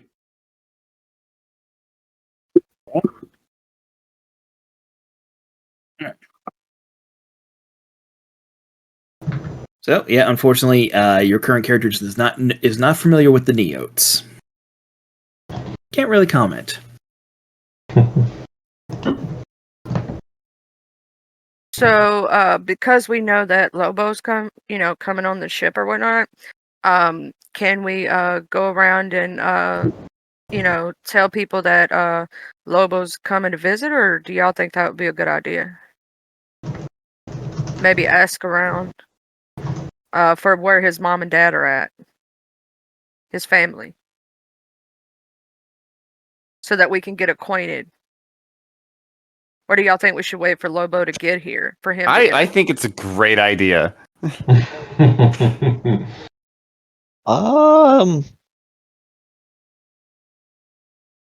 mean, how are you gonna go about finding his parents if you don't have the information from him? Are you just gonna You got ask the around? family name. We What was got it the again? family name, and we note that his parents are not, You know his parents are both human. Yeah, Mhm. both human, and there's probably not a crap ton of humans here, but also we can say, hey, we know Lobo McCree. We were wondering, he's on his way here on a ship, where his family might be, so that we might introduce ourselves and, let them know that he's on his way. Maybe we just see if we can find the parents first before we mention Lobo's name. Unless we have to mention it. And just say we're trying to find these people. Well, See, we but don't if we have mention his name, their- we get a bad reaction, and there's information to be gleaned from that too. Up to you if you want to be associated with him straight away, but if not, you can just ask around for the McCree's homestead. Yeah, we can just ask around, and if we need to have the association, then we can. I mean, they're gonna know we're with Lobo when he lands, anyway. That's Gives us some fine. time. It gives Yeah. us time to find out stuff, though, without the association. Yeah, we could technically state like, hey, we heard about the McCrees, and we, Don't say we heard about the Crees. Just either we're looking for the McCree household, and we're not. We don't divulge undue information. or does or- anyone know where the McCrees are, where Yeah, their there you go. homestead is? Yeah, something like We're, that. we're looking for the McCree family. Simple as that. Okay, Or so where we the can party's find just asking for the McCree family. Yeah, we'll go around. We can go around and ask a little bit. All right, literally the first person you talk to is able to point you in the right direction. Oh, well, that was easier than I thought. Mm-hmm. Everybody knows the McCrees in this town, apparently. Was it like just a normal? Oh, like they're down that way. No, nothing like. They're a little surprised. They're a little bit like just the slightest bit of surprise. Like, oh, the McCrees, yeah, absolutely, they're down that direction. like the you don't know about them? It's the German. Oh, you're looking for them? They're down that way. Yeah, it's like just the slightest bit of surprise that newcomers know about the McCrees. Well, not that big a surprise. I mean, everyone in town knows the McCrees. Okay, so McCrees have a good reputation from the sounds of it. That's Well, doesn't necessarily mean it's good. Everyone knows McCrees could be a bad thing. Anyway, yeah, let's go that way. All right. Yep, you two come to a relatively small homestead, white picket fence, a short mailbox, presumably for gnomes to deliver to. There is a fellow sitting on the front porch in a rocking chair. Based on his hat and staff, you can tell that he's a wizard. I know who that is because of my Take- previous character. Oh, that's it. Above game. You're a wizard, McCree. Above game, our characters don't know, but above game, Usefire was not here. That is Lobo's dad. I was gonna say we asked. Wait. The range was like sword and staff. Is his wife a fighter? Because he's the staff. Well, we should find out who they actually are in character. I guess we should ask if they are McCree. Well, if no one else is Where gonna. do you think his sexual preferences come from, huh? His parents? That's so gross. Go. That's disgusting. Hell. He wants to be either his dad or his mom.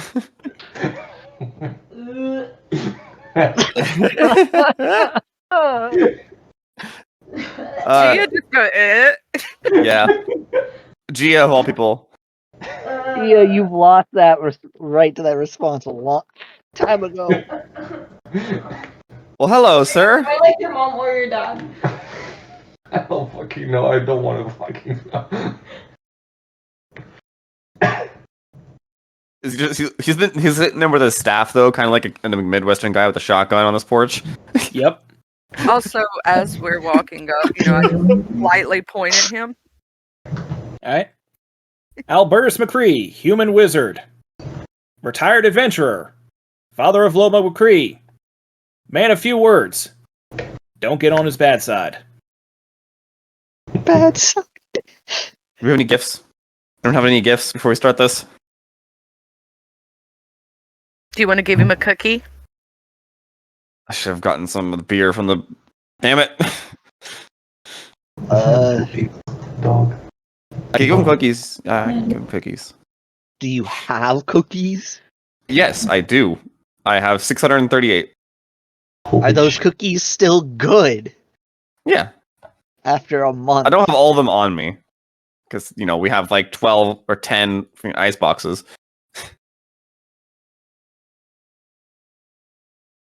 What if he doesn't Yes. like cookies? They are maintained. I probably would have grabbed new cookies while I was getting Lobo. That's fair. I guess we offer him. We can offer him some cookies or something. Okay, so you guys are. One of you guys were pointing at him.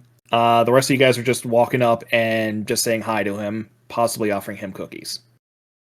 Well, we're not gonna approach. We'll approach. Start with Vance. Like when I Hello. was pointing, it was like slightly to where it's not like rude or nothing. It was like I waved hello and kind of did a point, but like not. Wave I with don't wanna one finger pointing that towards him, like in a really Yeah. weird way. Yeah, I'm just. They're all gonna think I'm stupid, but it's cool. I mean, it could be just a subtle way of like you approach it, you see him immediately there, and then you just excitedly point in his general direction while looking at the rest of the crew. It's like, oh hey, here's the McCree household. We found it. Dixie, Yeah, like that. you need to start just doing finger guns to everybody. Yeah, like hi, And a pow, pow, pow. And and it just becomes my thing, and I'll become the one that points. then it just becomes normal, okay? Oh, I need that's to the one who become points at people. normalized. I need to become normalized so it's not strange. She really likes doing finger guns. Don't worry about it. Hmm. Okay. Hello, sir. Howdy. He said howdy. Anyone else wanting to? If you're not gonna state his business, I don't think he's gonna do anything about it. Yeah, he's not gonna say anything. Do y'all think this is above game, just so we can talk about it? We should go ahead and state that we know Lobo and that his son is on his way, or we have a surprise for him coming in today, or how do y'all think we should word this? I absolutely say it. Absolutely should. Be like, hey, so you're the father of Lobo McCree? That's what I think we should do. Surely So am. funny if he said no. What's his? I guess. Okay. What's his reaction to that? Just completely stoic. Lobo's a coworker of ours back in Blue Harbor.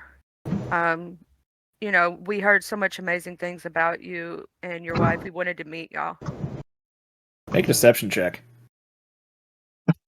I'm not necessarily trying to be deceptive. Have you ever heard good things? I mean, about you him? haven't heard a damn thing about these folks.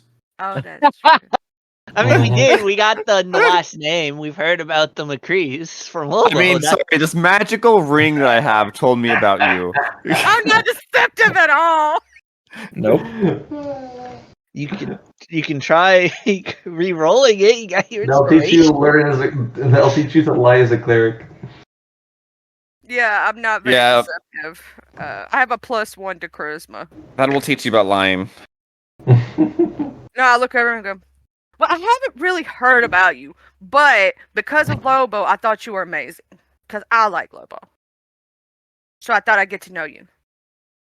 He just kind of eyeballs each one of you as you're talking from under his wide brim wizard hat. He just keeps rocking back and forth in his chair. He doesn't say anything in response to that. I don't know. We should approach.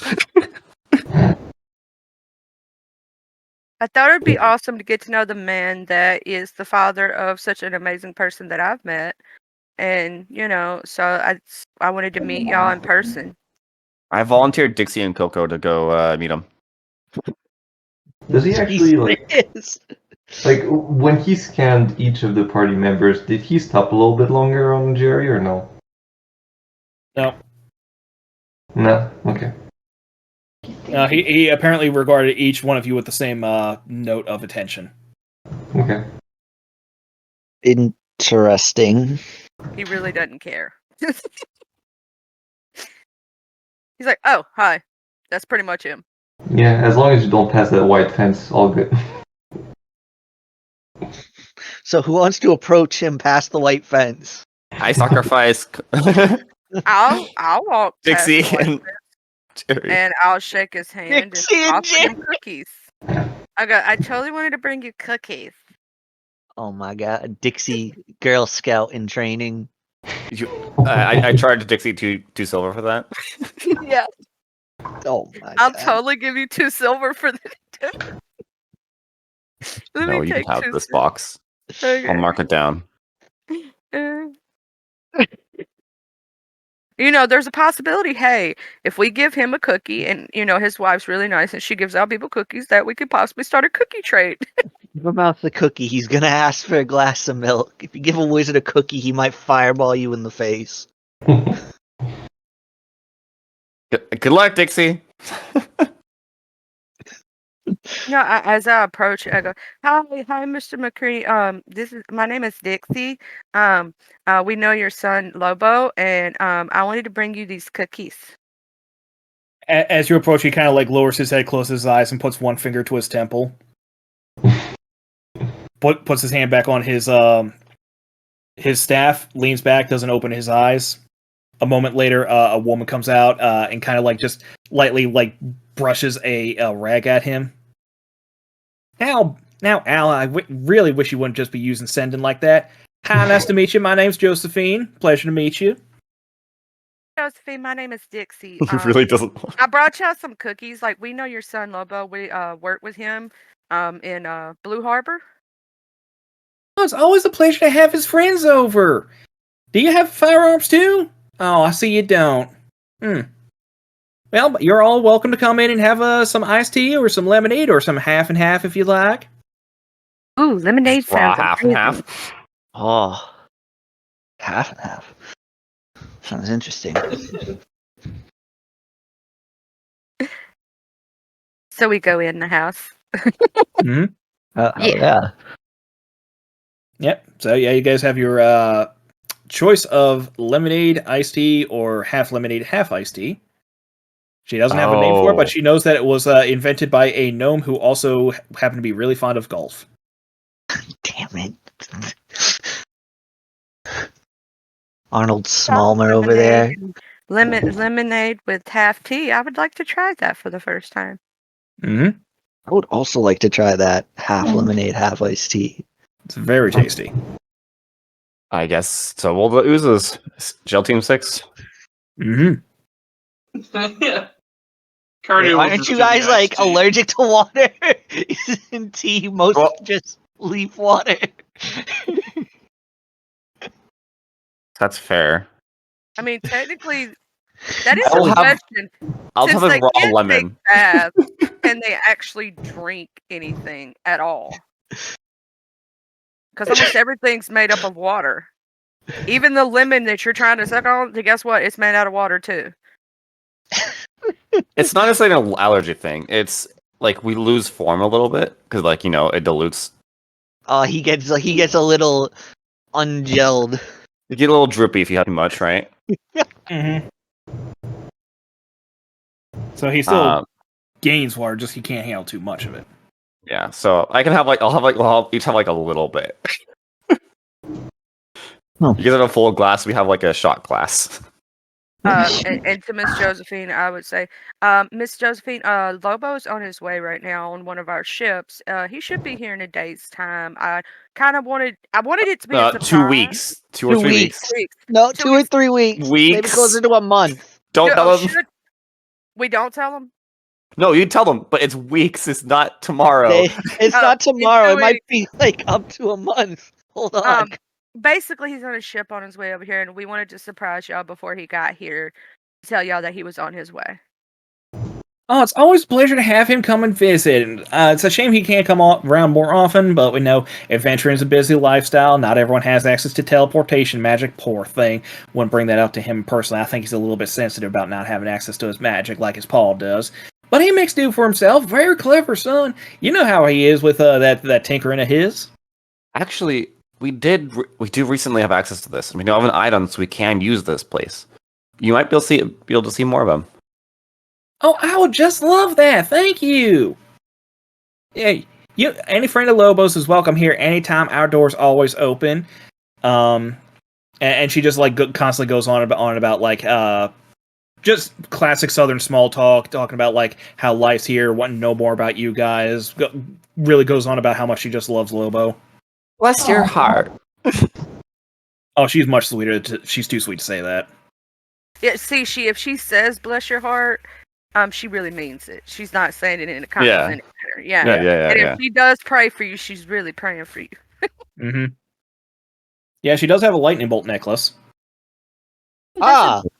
Beautiful necklace, Miss Josephine. What does that stand for? It's so pretty. Well, it's a representation of our Lord and Savior Opal Atmosphere. I'm sure you heard of him. Oh no. Yes, let's fucking go. I don't. Is this what I think it is? Church of Cabana. I've never heard of him. Can you tell me more about him? Oh, of course, he's part of the Holy Trinity, the Father, the Son, and the Holy Nimbus. Very powerful embodiment of the Storm Lord. Came here, casting all sorts of resurrection magic, and it's said that he was the one who was responsible for setting up the Storm Veil, which is protecting us from all the evils on the outside world. Oh, motherfucker. Let's fucking go, boys. We're gonna go and desecrate this man's grave, just so you all know. Vamos! Is the old dude still out on the porch? Yep. Curdy would probably Curdy would ask Josephine, what does your husband prefer the drink was? Well, he has a nice mix of it. He's not too picky about it. As long as it's cold and wet, as he always says. Not over the course of a week, mind you. Alright. He'll just bring out a cup of half and half. Is there a second chair out there? Yep. Alright, yeah. Curdy will go out there.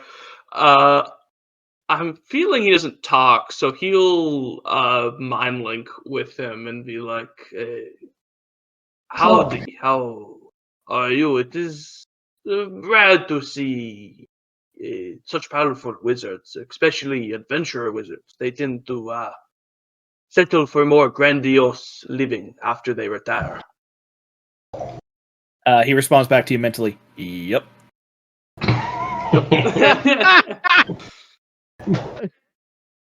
So much. I loved him in the previous game, and I love him even more now. I love that you guys like this guy. Much like all Southern old men. Yep. Yep. Mm-hmm.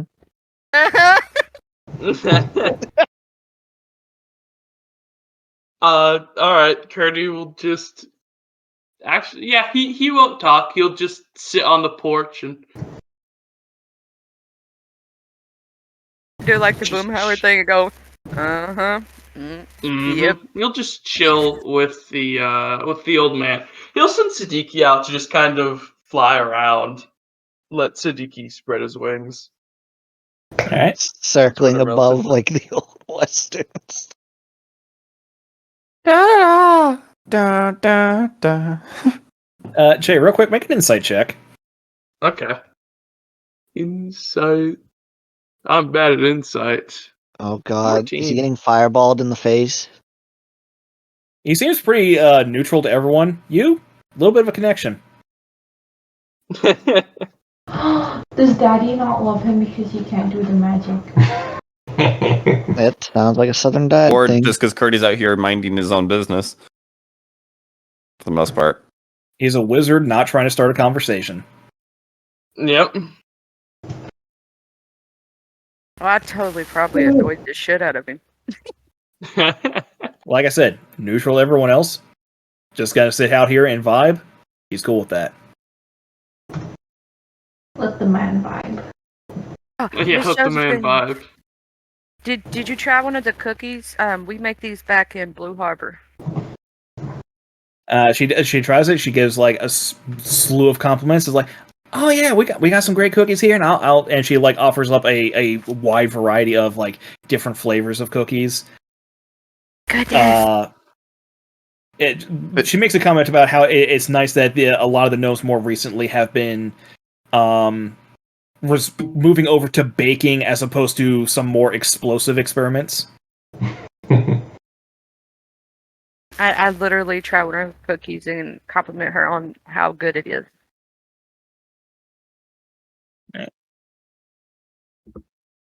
Try them too. Yeah, pretty so good. Not enough market in here for more cookie businesses, I see then. Well, the things like the cookies you have are Do we have food for them? the cookies you have are of a variety that is largely covered but not exclusively covered. The quality of your cookies, however, much better than theirs. Theirs are still good, but yours are like of a next level quality. Oh, okay. Then I will. We got that amazing recipe from like Yeah. baker ever. Okay. So yeah, you can still sell cookies here. Okay. Well, if you ever need any more cookies, Josephine, you know where to go. She says that she'll keep that in mind. The ocean. Perhaps we could open a location here. Actually, Well, I suppose you could. You might have to talk to the mayor about that. I don't know about setting up businesses or anything. We mostly keep to ourselves, living off Al's findings from when he was an adventurer.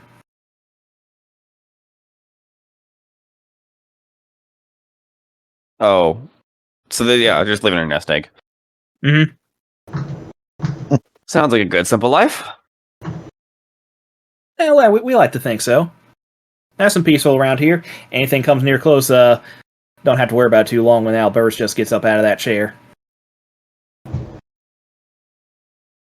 How long will you stay out there? Likes to watch the sunset. After that, he tends to come inside for meals and everything, and of course settle down for the evening. See, that's all he likes to do anymore? For the most part, occasionally he'll get up to make a trip to the library for reading. He'll help me around the garden if I ever need it. Very quiet life. Oh, he's always been like that. Even when he was going around blowing stuff up. Never was much for a man of many words. It's like my dad, but why? Somewhat the same. See where he gets it from? Oh, Lobos a right chatterbox compared to him. Oh. Say, what do you think of your son? I think he's just the finest little thing ever. Takes right after his father in terms of being really intelligent, being very helpful, wanting to go out and be an adventurer. Of course, he did try to start off by being a lawman, but, well, Stormlord works in mysterious ways. Got a particular job that had to carry him away overseas to go find some murderer. And after that, I heard he was helping with Blue Harbor, both before and after the war. Yeah, we hear a lot of different stories about him, so it can be difficult to see what's true sometimes. Some good, some bad. You know, I noticed that a lot of people around here have a really similar mixed opinion about him. Some just never got over him being a troublemaker in his youth. Others were able to see past that and see that he really is a kind soul.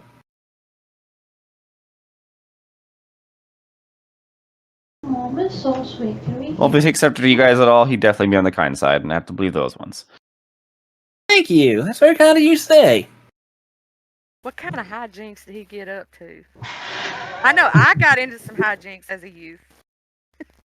I still get up in hijinks. Oh, just a little bit of mischief, a couple of little pranks, but ain't nothing gnomes are too shy about. Occasionally he'll setting fire, maybe exploding a few things, but again, gnomes are used to that. The adults get up to that kind of stuff all the time. Honestly, I don't want to be blaming Wilshire for it. Might have been his fault, but at the same time, Wilshire was a good soul himself. Whatever Wilshire's up to these days, Lobo turned his life around and is just a complete straight and narrow. We know Mr. Wilshire. Mm-hmm. Yeah, he's got the salvage shop just right next door to you guys at Blue Harbor. Yeah, that's what I ended up telling her. It's like, Mr. Wilshire, he owns the, and I tell her, like, you know, him owning about the thing. It's like, he's a really actually pretty good man. Yep. She agrees with that. It was like she said, is Wilshire is a good person, but he also was kind of a little bit of a weird influence on Lobo when they were younger. But again, they were still kids at the time. So they got up to like relatively harmless mischief when they were younger.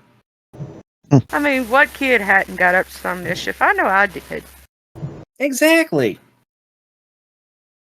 Yeah, and like it really feels like she's got like all the words that Lobo and Albertus like don't spew out. So she gives much longer like responses than what I do. How did someone as chatty as you end up with someone as stoic as him? Well, I think it's all started when he saved me from that being sacrificed by that cult. Yeah, that'll do it. Above game, that reminds me of me and James. I'm the talkative one. He's the quiet one. Yeah. Oh my God, I They thought she do got say sacrificed. opposites of that. So do you just got sacrificed by a couple. I just got casually sacrificed. Yeah, something to do with like some sort of devil worshipping. Albertus and I kind of hit it off. He's a man of few words, but when he likes you, he lets you know about it. Wait, they're both human. Yep. Mm-hmm. That's exactly why he's like this. Probably because the cult had influence into the baby. Yeah. So he might actually be the incarnation of Asmodeus. Oh, yeah. I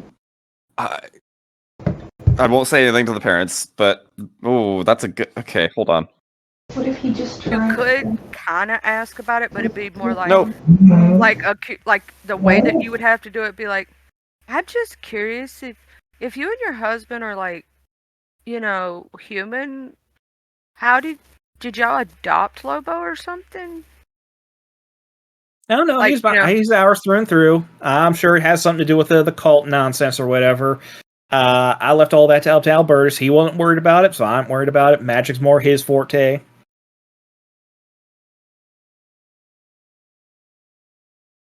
Honestly, like if he was like going to be a troublemaker, I would imagine he'd been much worse than just a fun little halfling fella running around causing a little bit of mischief. Certainly wanted becoming a lawman trying to make the world a better place, which he did. So, as far as I know, he's a tiefling just like any other, just a good upbringing and just grown up to be a good boy. Lobo a lot. I think he's a good man. Yep, she thinks. Yeah, Damn she it. says that she thinks so too. This makes it hard. This makes things hard. See, there's a way you see. I told you there's a way you can broach that without necessarily offending the parents, because it's a curiosity. You're curious, not that you're asking for nefarious. Yeah, I screwed up already with asking Mitri about stuff though, so we're just gonna play it safe. Did X dig himself a tiny bit of a grave? Just a little bit, trying to ask how she worked. Which he let slide the once, but you kept asking, so.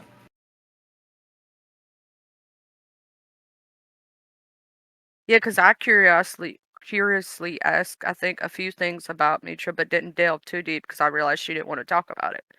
So I was like, I'm not doing that. Not getting her mad at me. Above game. Yeah. Yep, so Josephine's an open book. And the father. Albertus is a rather short book, but still open. Dixie would, in a way, like to inquire to Miss Josephine if there's anything that they would need help on in this area from adventurers. Not generally. Pretty much any adventuring stuff that happens, Albertus has proven himself to be like well overqualified for, as well as a few explosive experiments from the locals. We're all relatively taken care of as far as needing the help of adventurers generally. And then also ask her about has she heard about knee joint? Sounds familiar. Can't say I know much about it. I think I did hear some other friends of Lobos saying something about it at one point, but they passed on like a couple months ago, so. It passed on? Oh, I'm so sorry for your loss. Oh no, I just mean that they got up on their horses and left. Oh. Couple other adventurers. Seemed that they got gifted a bunch of firearms from Lobo. Hey, Lobos never once given us one. Oh, have you asked? How? Yeah. No. That's why I was really quiet, like, oh. Ah. I don't know if I even would use one, though. Dixie just, she's like flabbergasted that you could even get a gun because she's like from the country. And she's like, oh my God, guns actually. Like, I saw Lobos, but I didn't know there was a possibility for more. Oh yeah, Lobos is a bit special, a little bit more complicated. Personally, I think they're a little bit noisier. A crossbow, I think, was your work just fine. No explosions or tinkering or anything like that. But to each their own. They apparently wanted their own unique custom-made firearms and all that. But I mean, they're pretty cool. Yeah, she kind of shrugs at that one. It's a case of it's not her personal taste, but she fully respects anyone who is prefers it. And I suppose you become a little desensitized to it once you live long enough in a town full of explosions. Oh yeah, most of the time I don't even hear all that anymore. But the thing is, it's still loud. It's like, why would you want to go for a weapon that's like that noisy all the time? Dixie just shrugs and says, prefer my magic. Now see, as does Albert. I mean, fireball do end up being pretty loud when it lands. You just hear boom. Yeah, she's aware that some spells do make loud noise, others not quite so much. Mm-hmm. For my healing magic. Mm-hmm. So.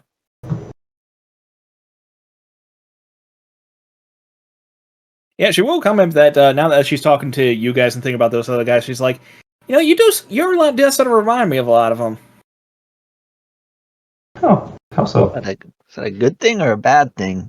I mean, you two particularly have very similar accents. Now, Dixie, yours isn't quite as strong as Annie's, of course. But there was that one fellow with the very tall hair. Sounded a lot like your tiefling friend here. Jerry, was it? The one and only. And of course, there was also that dark elf fella. Could hardly understand a word that came out of his mouth.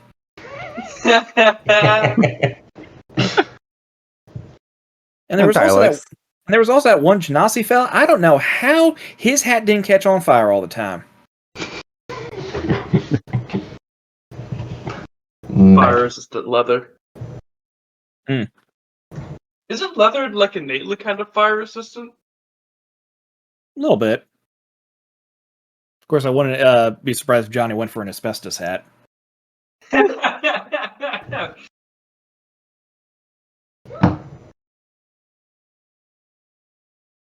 So. I hope we just randomly run upon the 6-shooters. We are staying in town. If you guys need anything before we leave, we'll probably be leaving here in the morning. We just gotta rest up a little bit. And we'll be back probably a couple days after Lobo gets here. Mm-hmm. We got some business to do up north. All right. With that one, she says, you guys are always welcome in her place. She hopes that you have a good time in Ohmtown, that you stay safe on your travels. Would you like to buy any cookies before we leave? Oh, sure. And with that one, she's willing to offer up 10 gold pieces to buy with that many worth of cookies. That's so many cookies. That's a lot of cookies. What is this woman doing with cookies? You know what? She- I don't want to know. Actually, I know the answer to my question. I'm not answer. I don't need the answer. They're like 3.5 silver piece. Is that what it is? I believe that's what we said. Gourmet That's like 30 boxes. Yep. Yeah, she'll buy 30 boxes. I mean, she's nice enough. She probably passes out the cookies to everyone. Mm. She's such a sweetheart. And again, And they are you living get a off a car. retired adventurer's nest egg. Yeah. And you get a car. And you get a car. I'll honestly, just for the ease of numbers, I'll round that. I'll give her some extra boxes. So that brings me to a clean 600.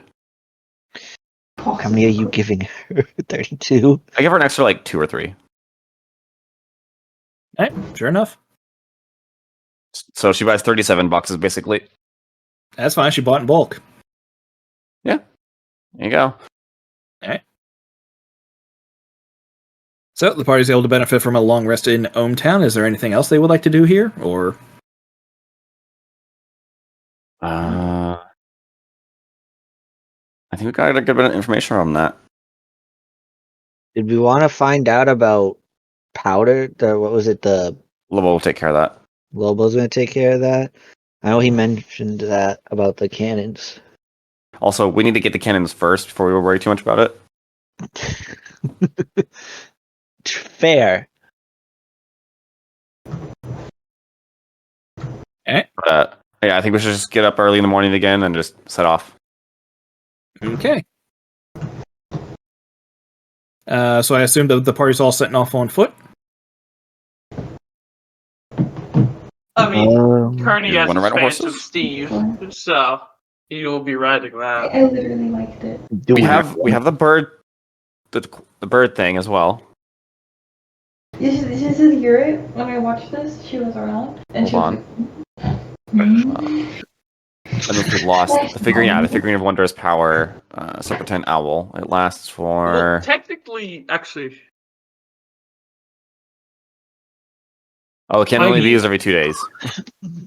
Tinser's floating disc with Phantom Steed. Yo, a floating disc? Isn't that like spell slots though? Both are rituals. Okay. How long do they last? An hour, so it's fucking. It's 20 minutes to do the rituals, 1 hour for both. We just get horses. I feel like Yeah. getting horses might be better. As funny as that is. So you have a phantom steed. Coco has Jazz. It's a Phantom Steve. So we need 3 horses. No, wait, 5.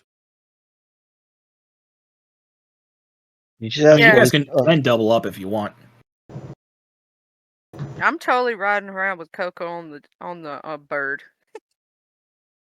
You mean Jazz? Yeah. The bird can only be used for 8 hours every 2 days.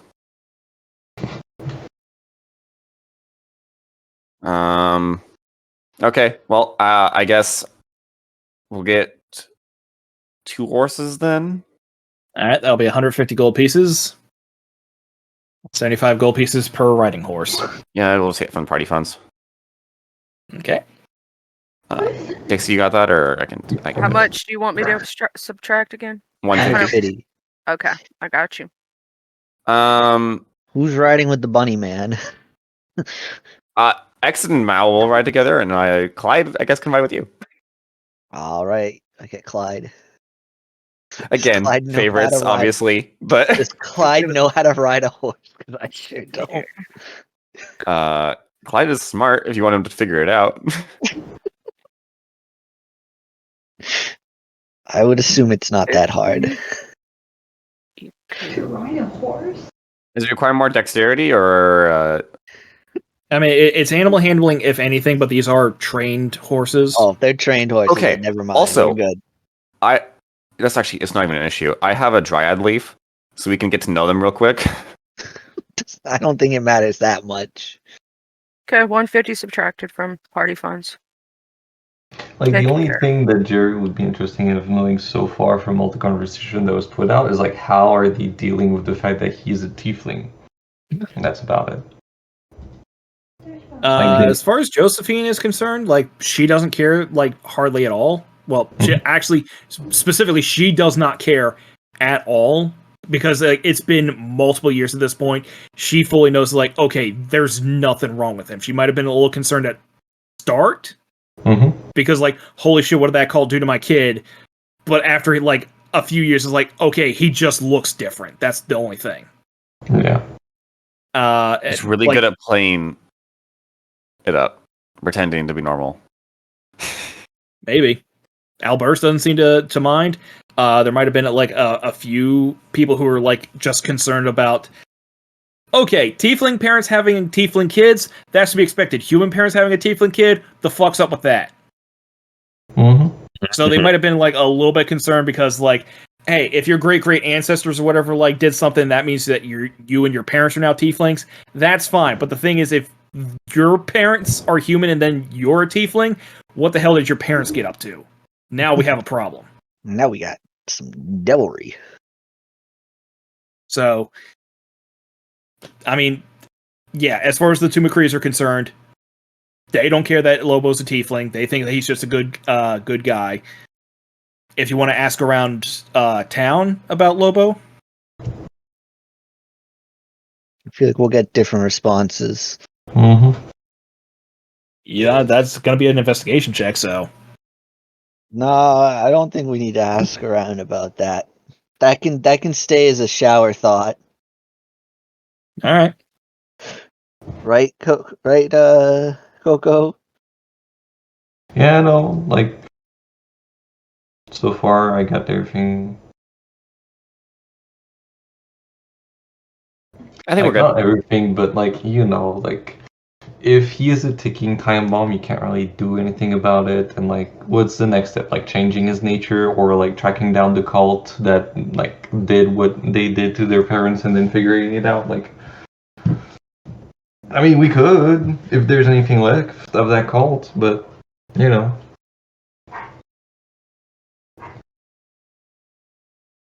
Is it worth it? I don't think not in this particular moment. I mean, okay, real quick. If we can rewind real quick. What was the cult that she was almost sacrificed to? What was the name of it? She doesn't know. Can you Okay, then that's all. That's the only question I would have had. Because if it was the Asmodeus one, then there'd be some concerns about if Smeagol was right. click Smudge. every button, see if it works? I don't Sledge, whatever his name was. You got there eventually. Smeagol. Ledge. Squelch. Squish. Okay, so she doesn't know. That's fine. I think we're fine. All right. I will, however, just for the lulz, because I don't ever get to use this item. You'll see X like eat a leaf, All right. and it's gonna start talking. X is gonna start talking to the horses. This is a dryad leaf. Long story short, for the next minute, I can speak with beasts and plants. Okay. I'm just gonna get to know them. Hi, what's your names? What do you guys prefer? What's your favorite food? The other one you have a very straightforward, friendly conversation with. The other one just keeps repeating the name James Baxter. Would you like to eat? The one actually goes through the list of like, oh, I kind of like hay, but I much prefer oats, and like just goes down like the list of like his favorite foods to eat as a horse that I, as someone who's not super familiar with horses, wouldn't particularly know about. The other one just says James Baxter. Wheat Okay, feed, we gotta go buy a James Baxter to go for this horse. which is oats and corn mix. That's one of the best things that horses love.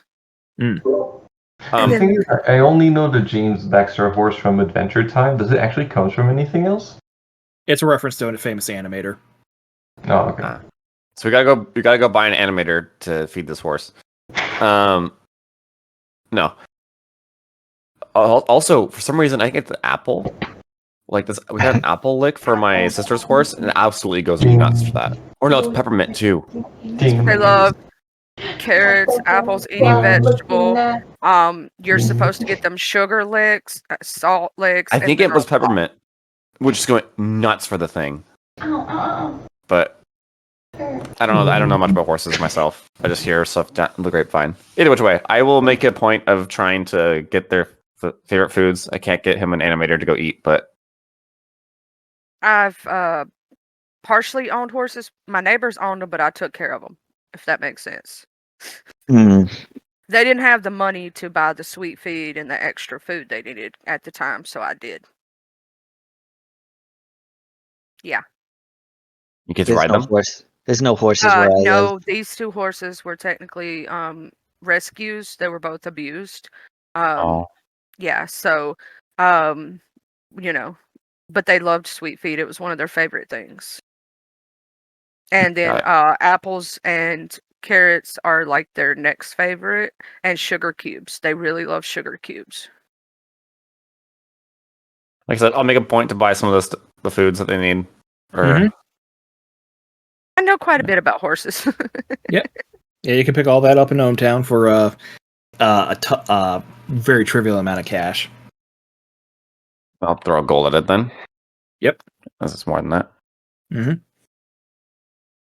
Let's see. So, yeah, everyone's got their horses. Everyone's got their feed. They know the horses. They are on a friendly enough term with them. I'm assuming the party would like to travel westwards along the Noon River before heading northwards to Knee Joint. Sure. Yeah. Do we want to go to Tentanoon first or Knee Joint? You 10 to noon would be there first, and we're not going to be riding back unless. Yeah, I don't think we're riding back.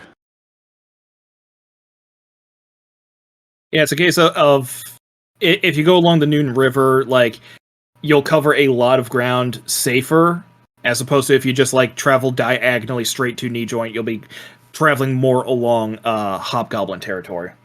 Yeah, we'll take the safer route. That's fine. I think to answer your question, Jay, we should stop at 10 to noon on our way out there if you want to do that. Yeah. Kurt doesn't Okay. have anything in particular he wants from Tentanoon. He just wants to go there and see what's there, remind himself of home. Do we know where Opal's grave is? Yeah, that's in the Storm Isles, which will be like you'd have to get there by ocean travel. It's not in Okay. DeRosa. Well, the boats. Got it. Yep. Off we All go. right. Yep. So the party travels along the Noon River. They come to the city of Tentanoon. It is a city that is 2 miles wide and 150 miles across.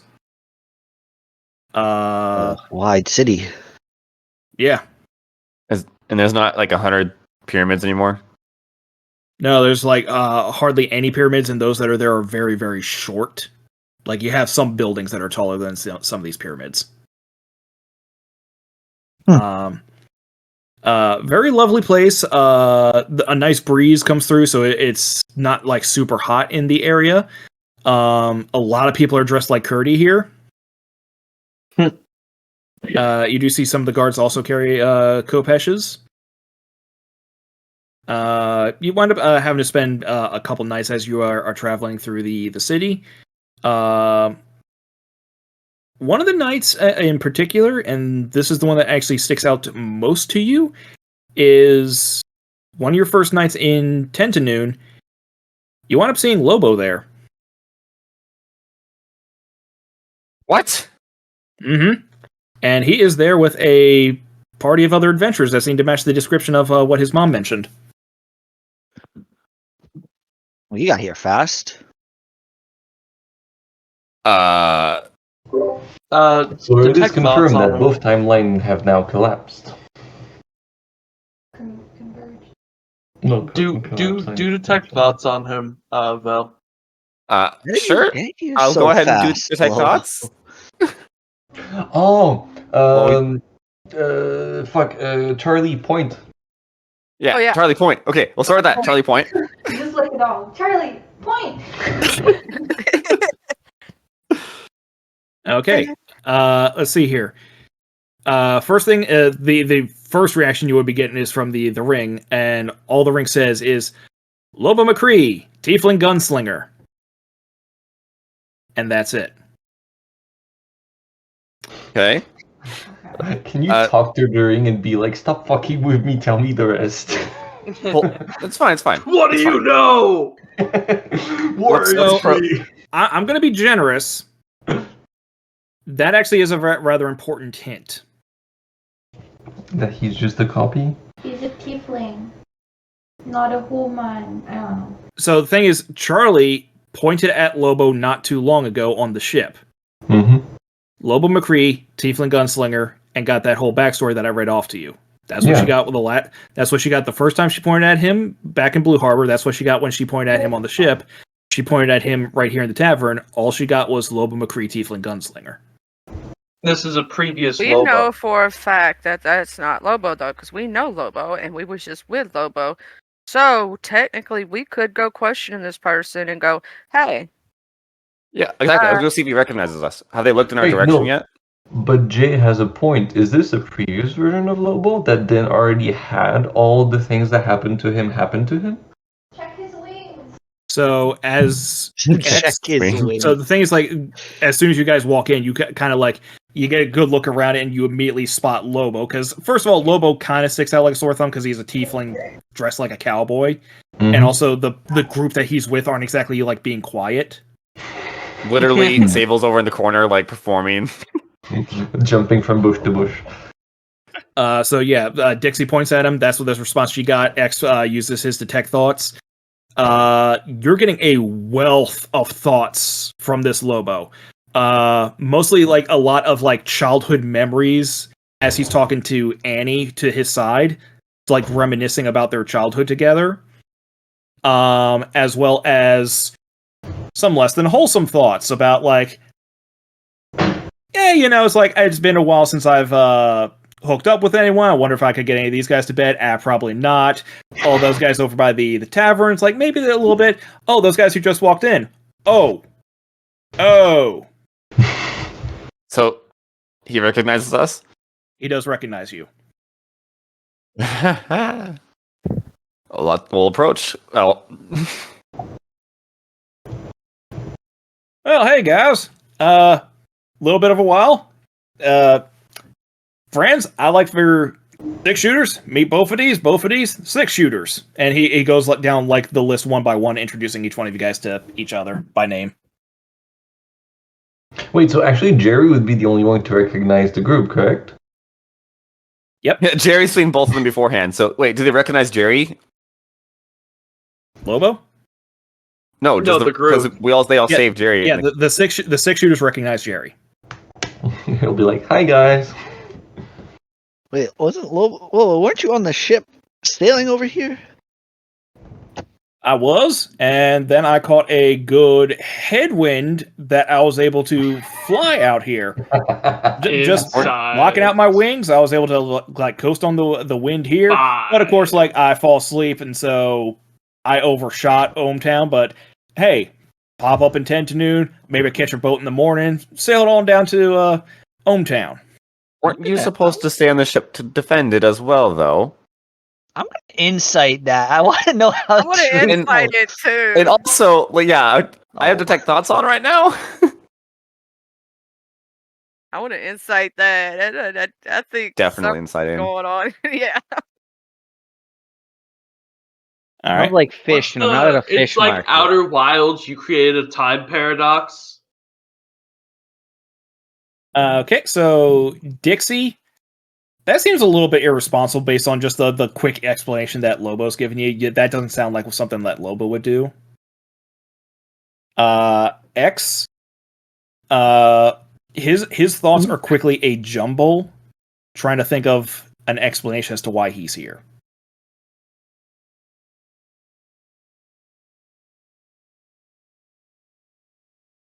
I had that. Who I are do you have- really? To check.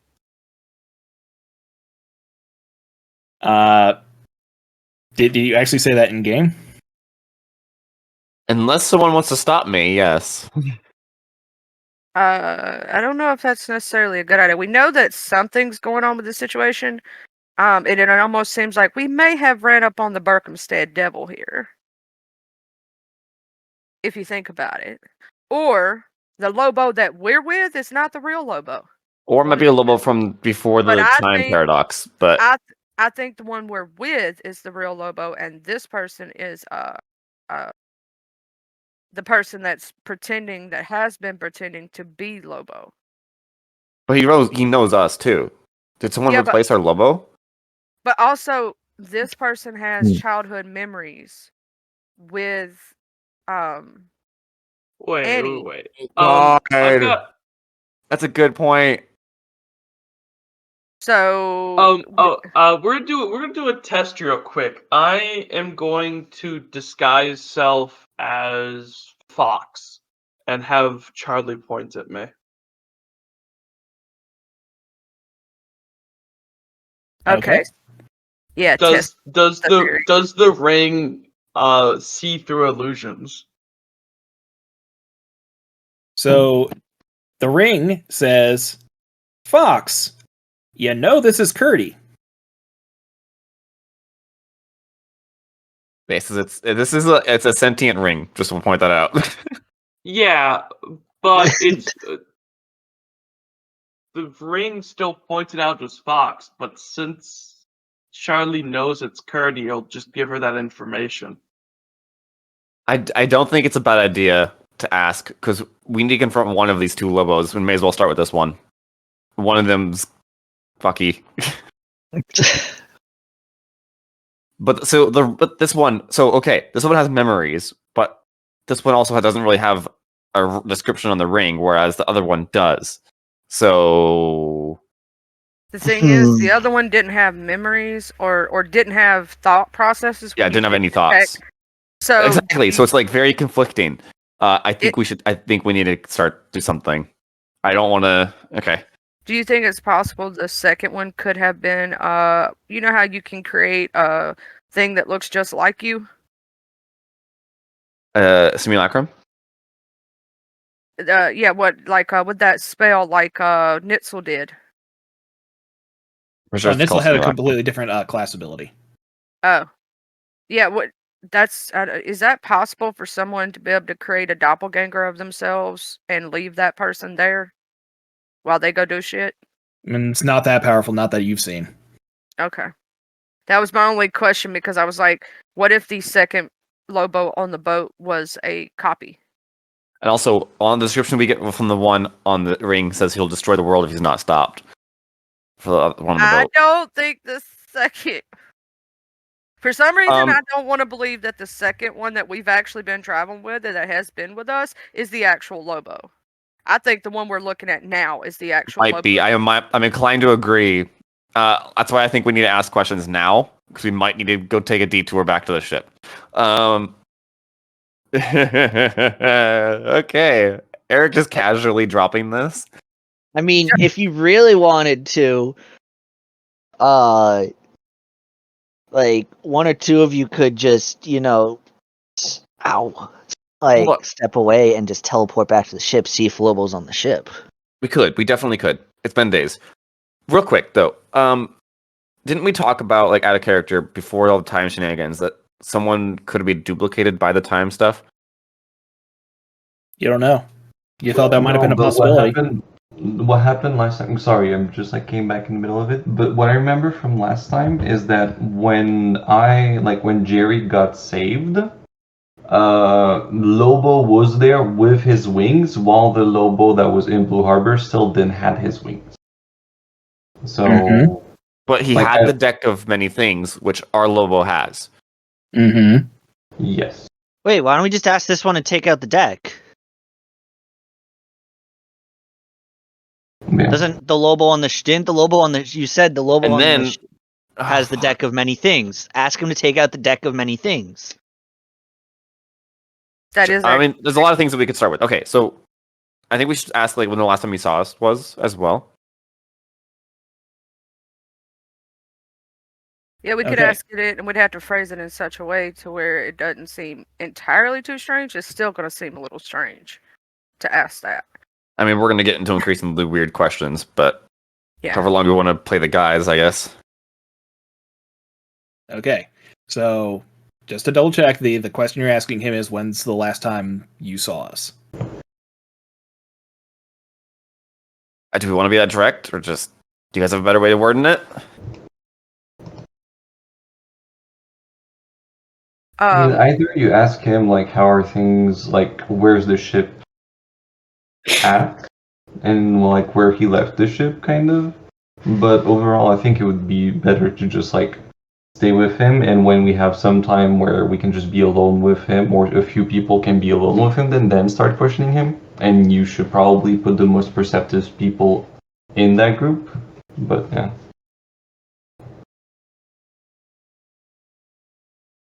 I don't think it's a bad idea, but I don't know when we'll get the chance to, right? And we also, like, if we do section off a few of us, and this one is the fake one, and, like, you know, turns into something else, that's gonna be a problem. Right?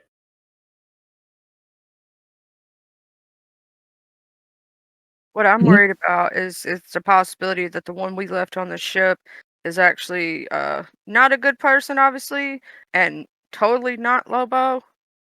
And our ship and all our crew members What we could are at do, risk. I could teleport this Lobo with some of us back to the ship.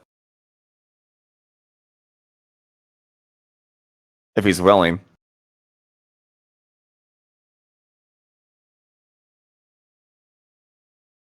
I'm not going to say if he is or not. You have to like bring that up in game.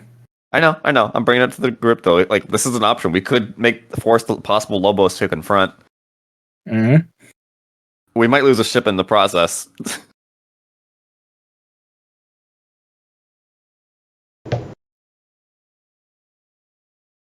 For now, I will say, how was the crew with you leaving? They were fine with it. They were in the straits, which is relatively shallow water, so no risk of Sahuagin coming about, which I did bring up to you.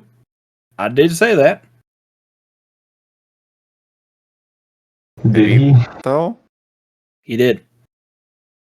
Because they were concerned about Sahuagin explicitly. Yep.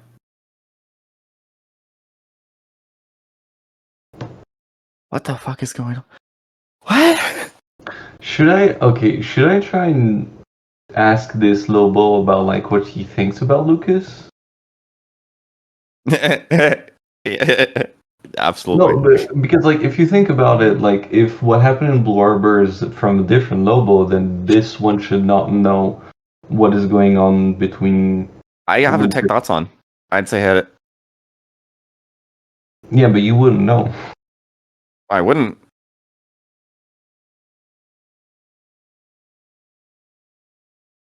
But if it's, what he says and what he thinks is a little mismatched, then I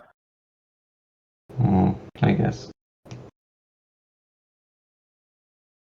Yeah, I guess I'll just drop a like. A7 hasn't been too hard to leave Lucas behind. I mean, he's a very trustworthy sort, so I trust him to hold down the fort, don't you? What does he think about? Check if like that's actually the only thing he is thinking of, or if he is trying to like hide some other thought behind. So the thing is, like, the information about everything that he knows about Lucas starts flooding his mind. First and foremost. What, like, to pick a couple, I guess, what comes up? Lucas, you get a physical description about him. The fact that he is very reliable. The fact that he's a wizard apprentice. The fact that he's really cute. He doesn't think at all about like what happened the night he left? Nope.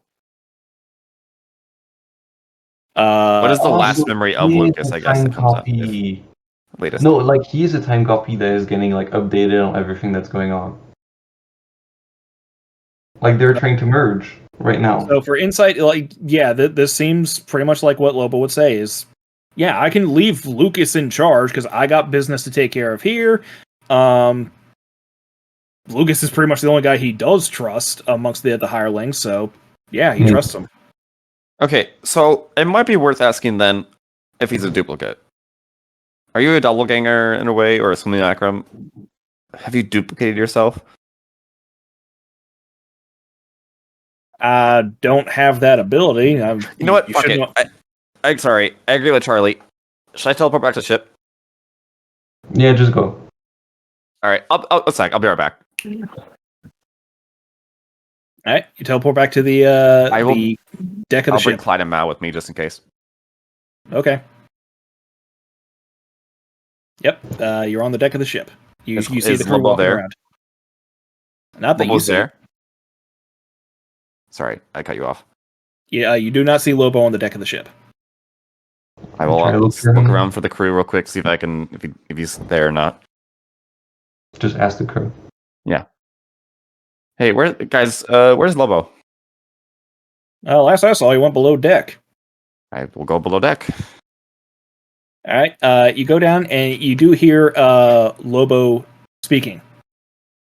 Okay, can I enter and unlock? Listen from the outside before you enter. Okay, fine. Yes. Yeah, good point. I'll listen. All right, make a perception check.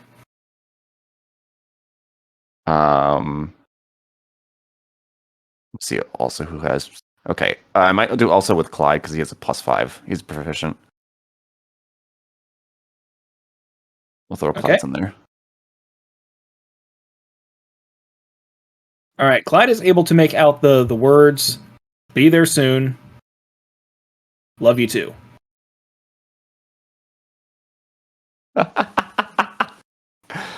Okay. We'll wait for like 20 seconds and then knock. All right. After a moment, Lobo answers the door. There, problem there, fellas? Just teleport him. Just like hand on the shoulder. You're coming with me. Bring Hey, him back. can I? Confront them. Can I? Yeah, sure. I'm intended to do that. Something came up, and I think I need you to come with me if you can. All right. We got a bit of a situation. You're gonna have enough charges to drop me back here so I can keep an eye on the crew? I will, yes. I just might have to stay the night here. It's fine. All right, then. He presents his hand to go with you. Okay. I will teleport all 4 of us back into the bar. Okay. The rest of you guys, I assume that you're keeping a very sharp eye on the Lobo that's at the table. Yes. Mhm. Yep. However- Siddiqui will just sit on his shoulder. Okay. Yeah, if Siddiqui's going to be sitting on his shoulder, then yeah, there's really nothing that Lobo can do. So X and his guys come back with another Lobo McCree. You are now in a tavern with 2 Lobos. Spider-Man meme immediately. I'll Huh. look at them and I go, so I thought that you said, and I'd say this to the guy that's sitting, that you had just left the ship and so you were on the ship? So what's going on here, guys? So, yeah, again, what's going on? Now, and the one who was sitting with the 6-shooters is the one who speaks up first. Now, the thing is that I was not made aware of ahead of time that both of these was going to be in town. I would have liked to have been known about, made sure of that beforehand. And the Lobos that's standing up with you that just got teleported in says, I was under no obligation to keep you informed of any damn thing. There's 2 of you? No, you have, sir, like, a- I assure- the one that's standing up is, no, sir, I assure you there's only one of me. And the one sitting is like, yep, man, that's a damn good thing about it too, ain't it? You have a doppelganger that has your form. That helps you out. So is The one- this the Birkenstein Devil? Is that what's going on? The one that's standing is like, I wouldn't consider this one helpful in the least. What? I pointed at both of them. What is they're going both on? there at the same time. Yep, the one that's standing You get Lobo McCree, Tiefling Gunslinger in the full description. The one that's sitting down, you get Lobo McCree, Tiefling Gunslinger, and that's it. I look at them both and I'll go, now here's the thing, how can you both be Lobo McCree? We need an explanation here, sirs. Like, The one come that's sitting clean. down is a doppelganger. Please stop, like, don't lie to us. We don't like that stuff. That's not nice. And we've been nothing but kind and good people. The one sitting down is like, all right, you caught me. He stands up. You guys are keeping an eye on him. Siddiqui is still standing on his shoulder. He kind of dips the hat down and pulls it away. Ta-da! And what you see instead is still a tiefling, except she's female and her skin and hair are completely white.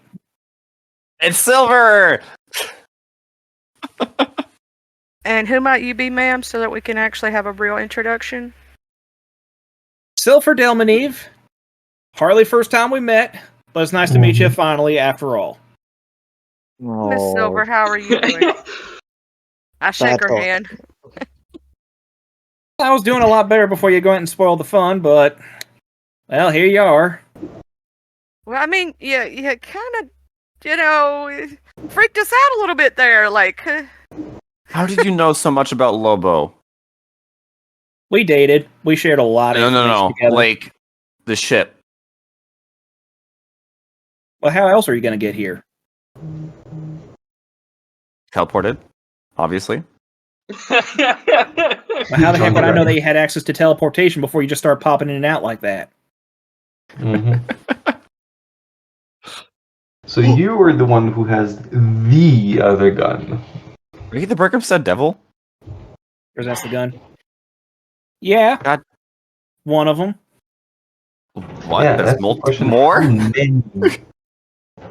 Oh yeah, we had a whole ghost situation going on, and like as you're taking a look at them, I'll say she still has the red wings on.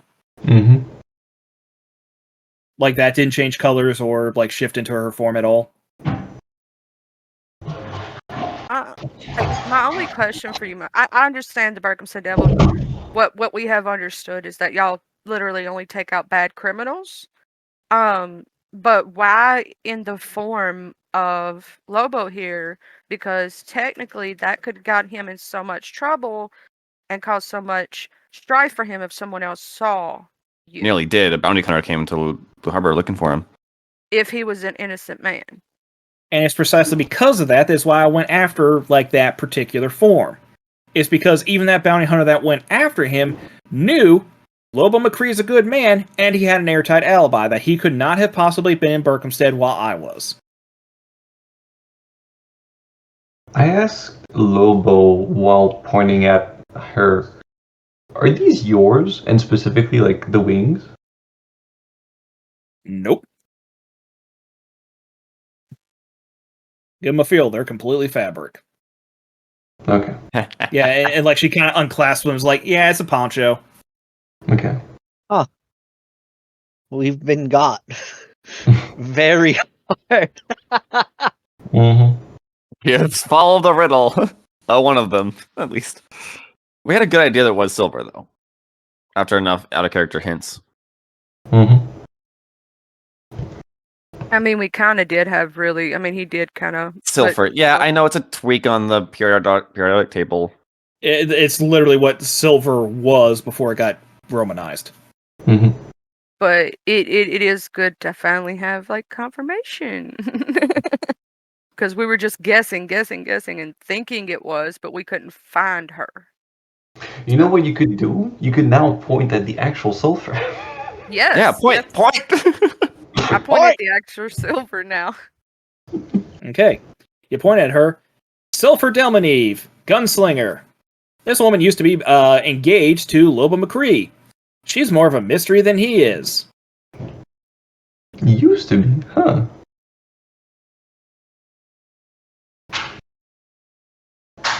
So, you guys still work together?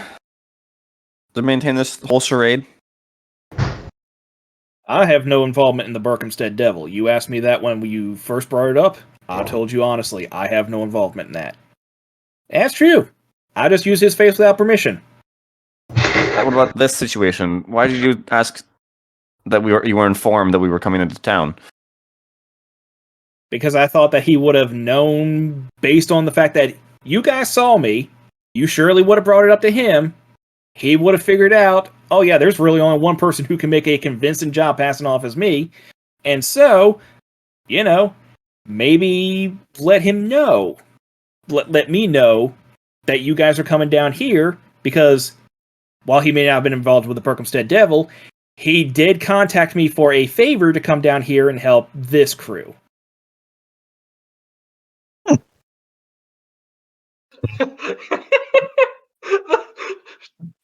The timelines. Wait, is this post 6-shooter campaign or is this in the middle of it? It's in the middle of us 6-shooters. So just shortly after they freed Jerry, I assume then. Yeah. So wait, is it Mary or is it Mary's there. Okay. Yeah, Marsh isn't there, it's Mary.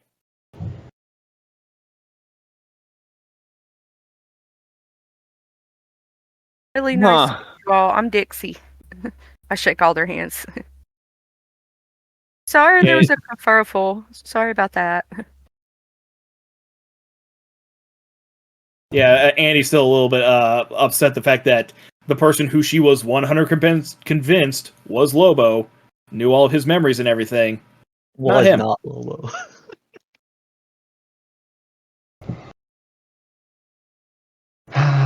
Well, on one hand, I'm kind of sorry that unraveled the plot. On the other, it makes me feel much better to know that you were not fucking with us about not being the Berkhamsted Devil. But, It does feel good to have the mystery solved. Wait, so what was the description? Sorry, this is off topic. The description was like after Curdy was like no longer being hunted by hobgoblins. It's like some asshole with a shotgun. Yeah. So he could look at Johnny and be like, "Wait, you got the hobgoblins off my back." Yeah, and it was all according to plan. Who said that? Was that Johnny. Yep. Yeah, it's for tippy tappies. Wait. So Johnny came over to the main continent to help? No. He distracted. He started being a dipshit with a shotgun and distracting the hobgoblins. Yeah. He did what Johnny does best. Mm-hmm. He caused enough trouble in DeRosa that the folks at DeRosa's like, we don't care about some asshole another continent up killing some slave trader. We got this one asshole down here who keeps killing our men. Yeah, Curdy will give him 500 gold pieces. Just be like, well, thank you very much. They were much obliged, friend. having to do with assassins. Oh, I hear you. Yeah, and he'll go on like this big spiel about like all the assassins that he's killed, particularly Faye.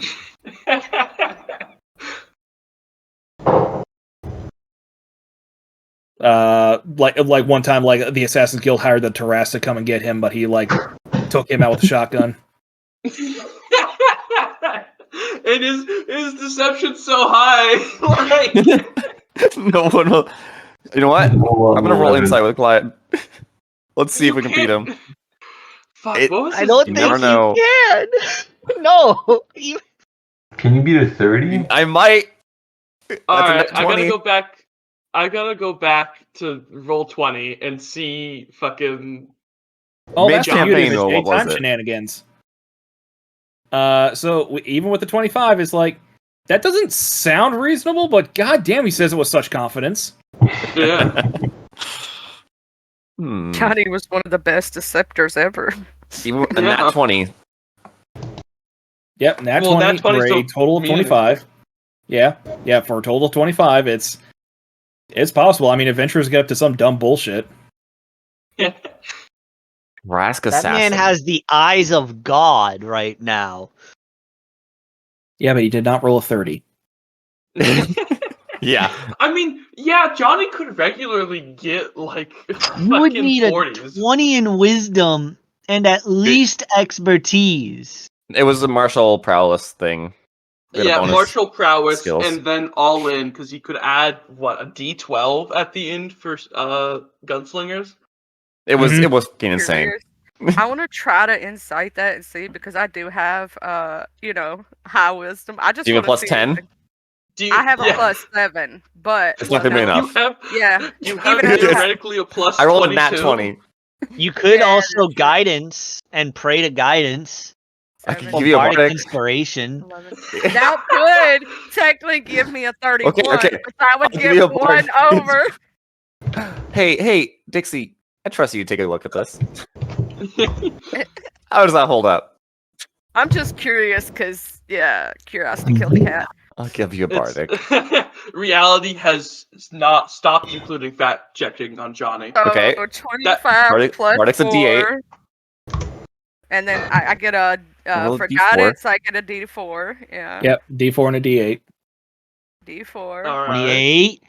Okay. D8. Oh, That would that's be- exactly a 30. All right. So the fact that the rest of these guys weren't involved, like this guy that very clearly never happened, but you're not entirely sure if he knows that didn't happen.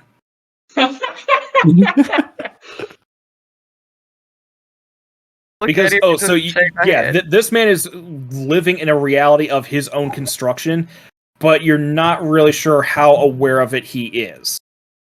I just Man, pat Johnny on the back and go, sure, pal, sure. Because I did the math. Because technically martial prowess only goes up to 3rd level, but with a maxed out roll, Johnny could get 9th level spells by lying so hard. Mm-hmm. Something. There's a famous world leader who once said, if enough people believe in a lie, it becomes the truth. Why do you think knee joint exists? Yeah, that's why knee joint exists. The man Don't did ask create a who town. Don't ask who the world leader was doesn't that know said about that. knee joint. He doesn't know that that knee joint was a whole lie. Y'all gotta tell him what happened with knee joint. The original story. It was a fucking. So, Johnny, we were at some town. I think we were at Elbow Bend, weren't we? Yep. And Johnny was trying to get documents. Like he was falsifying trading documents. And I was like, I need a town that this shipment is bound to. And I was like, well, we've got Elbow Bend, so I'll do knee joint. And I wrote pretty good on my forgery. And then obviously the dude was like, knee joint doesn't exist. And Johnny, with his deception, was like, yeah, it does. What are you talking about? Knee joint has always existed. And I just kept rolling with that. I was like, I'm determined to make knee joint an actual thing. So I bullied Eric enough to include it.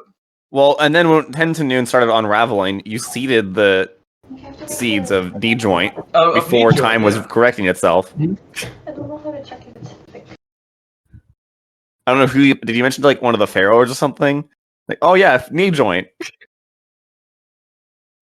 I can't remember if he did, but I knew going ahead that I specifically had the time shenanigans involved, so that way stuff like this could happen.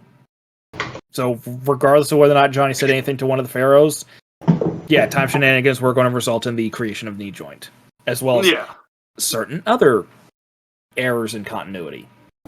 Certain other bullshit. Yep. Well, I mean, it wasn't like a one-off joke. I did commit to the knee joint bit. Absolutely. I re-mentioned it multiple times. Mm-hmm. And look, it's coming back again. Yeah. Okay. Riddle solved. God damn. Why didn't you want to come meet us, Silver? I mean, I wanted to keep it up. Also, Lobo, I'm sure he doesn't like talking about me. He doesn't want that whole aspect of his past being brought up. Plus, I like to keep my anonymity. The rest of my crew likes me to keep my anonymity. Doesn't really reflect well on us if people just happen to know who I am and I'm walking around doing what I do.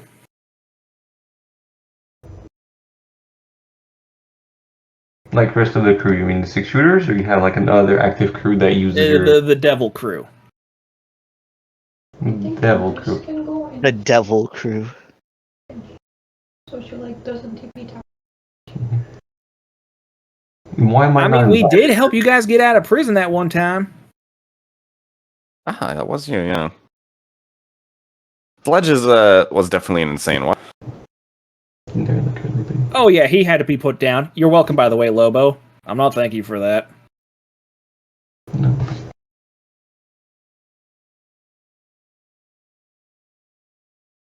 No.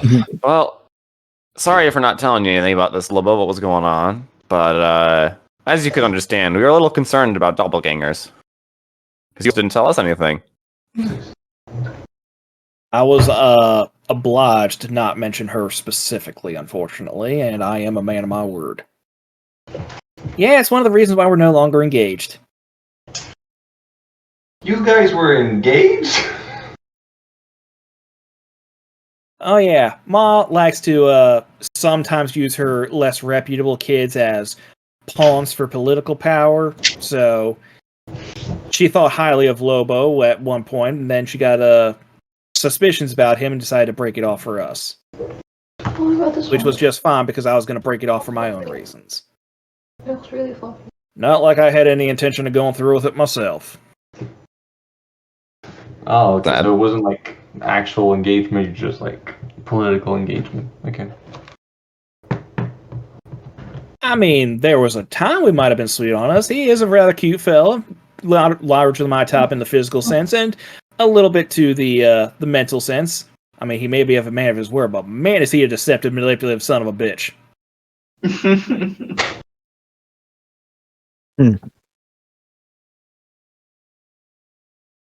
Well, by the way, Lobo doesn't say anything in response to that. I would not expect him to. He's a smart man. But Dixie would like pull Sulfur just a little bit to the side, but not too much. Go, what happened between y'all, girl? How much is it to like completely? Oh, we got to talking, and he's a real sweetheart when he first starts courting you. And let's say with my powers, like I can do a lot of things for him that he was really into. But then, like we start getting to know each other, and it's like the thing is, I hang out with doppelgangers. I'm cool with people who are completely deceptive, manipulative sons of bitches. But him, fuck that. You hear me? Don't trust a word out of that man's mouth. Hey, you stop that. She does not like him. Huh. I mean, just so you can roll insight on that one.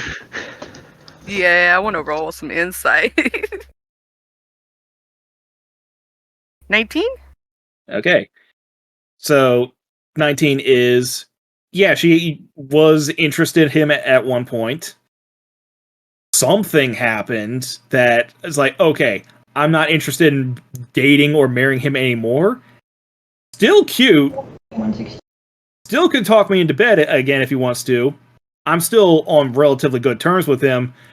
But still, whatever that thing that happened, no.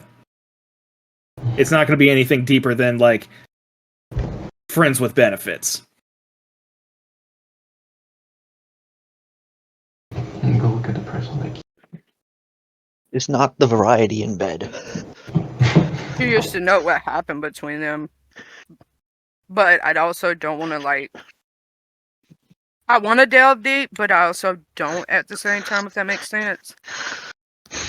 To make it worse between them. Because it's already bad enough.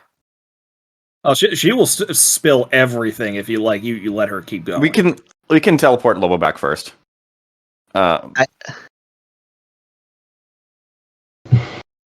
Yeah, I'm having me and Sulfur are having a girl on girl conversation, and I'm asking her, what did he do? Oh my god! Like, what made you say no to him? Like, what? I mean, he seems like such a nice guy. Like, what happened? 30 to 40 bucks. So, X, you're going to be teleporting Lobo back right now? Well, she like is pulling Sulfur off the side. Like, do you want to go back to the ship? What do you want to do? You see him lock his jaw, and before with that one, like he doesn't look at you. He just keeps his eyes on Sulfur. Yes, please. I'd like to go back to the ship now. Insight, real quick. Mm-hmm. It really looks really thin. All right, 17. It was used. Yeah. So the thing is, like, this right here is he's very clearly upset that she's going to be like spilling a lot of like nasty stuff about him. You can't really say if he's upset that she's saying true things about him, but at the same time, like he's not sticking around to like clear his name. He just wants to go back to the ship. Okay. You Alright, get well. the impression that he's seen her do this before. Well, I'll look to the party. See you all in the morning. Just stay at an inn here. We'll meet back here in the morning. Okay. And I guess Jerry just like waves and just like, sorry. Yep. Lobo gives you like a rather like stoic nod and gets teleported back. I'll take Matt with me. Fair enough. Yep. Before you part with Lobo to like go to your cabin, I'm assuming. You teleport back to the deck. Lobo like turns to you, looks like he's about to say something, doesn't, and then just goes back to his room. And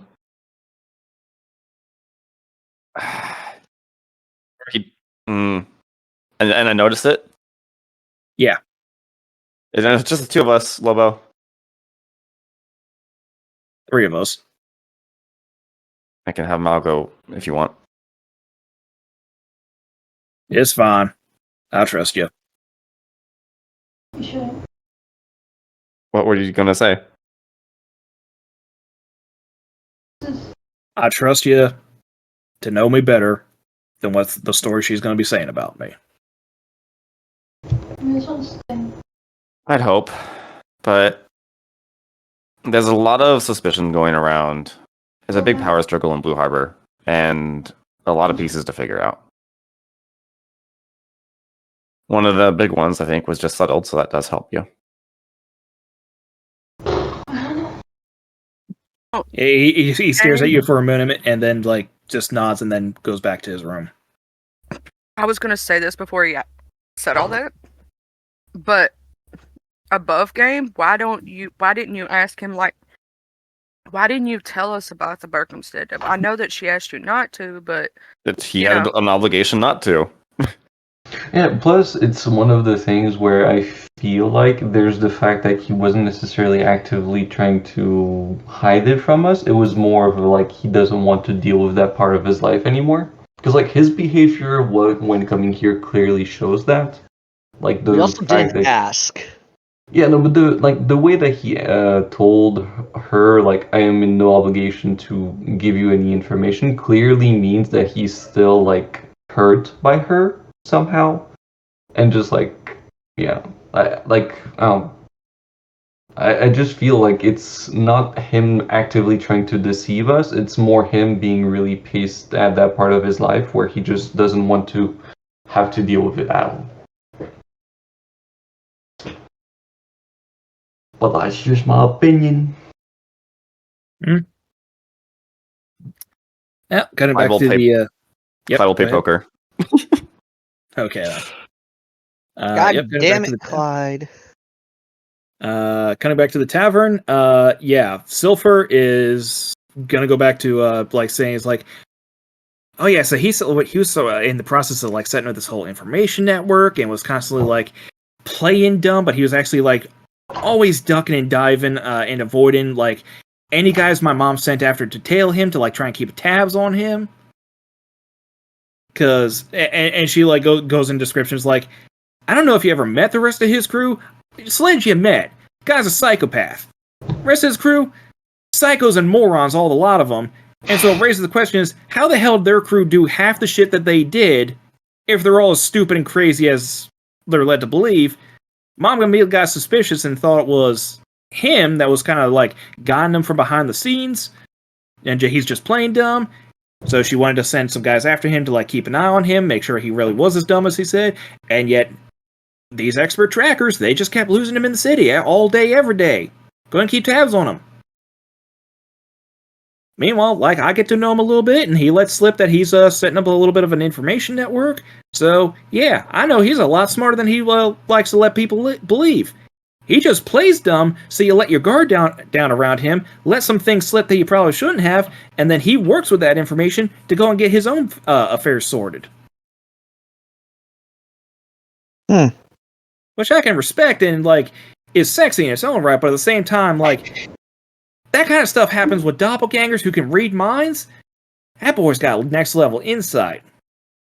So, you can't really trust anything that he says. Plus, also, I can't verify this myself because I'm not a mind reader like my pa was, but I know some doppelgangers who try to sit down and have a conversation with him. They read his mind, they ain't got shit on him. That terrifies the hell out of me. Do you feel like he could be the reincarnation of Asmodeus? I mean, that seems a bit hyperbolic for most folks, but I wouldn't put that out of the realm of possibility.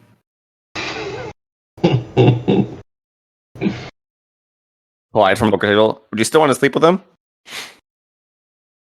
Oh, hell yeah. I mean, if he's that high up, if he's basically royalty at that point, that's sexy as hell.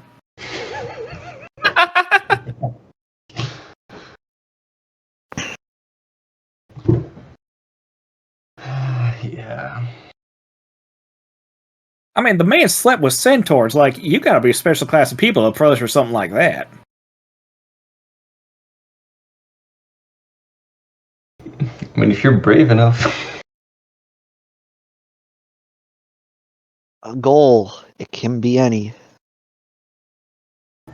Hmm?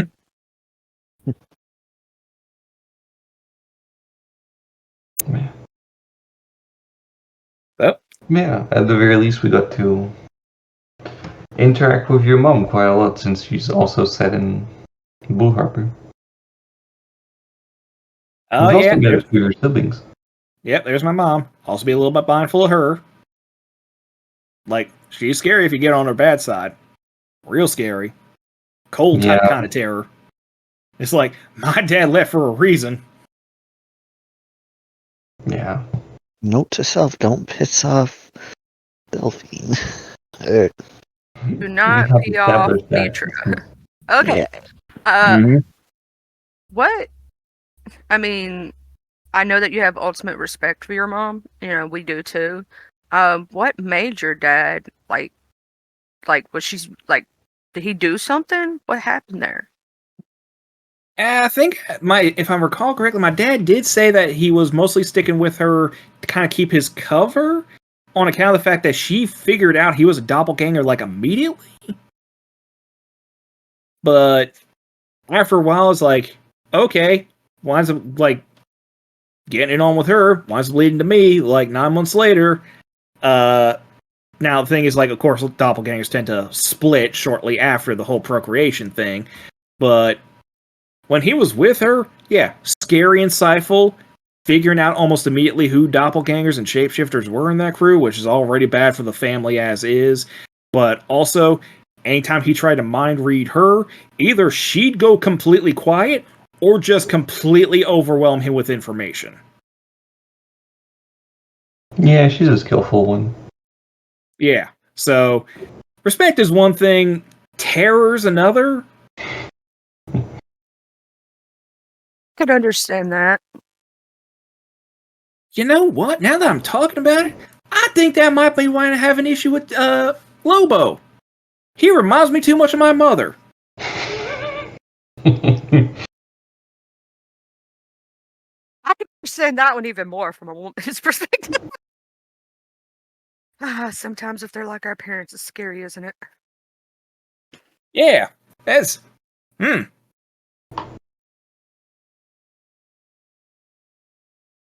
I mean, I guess that's also a sign that you really like them.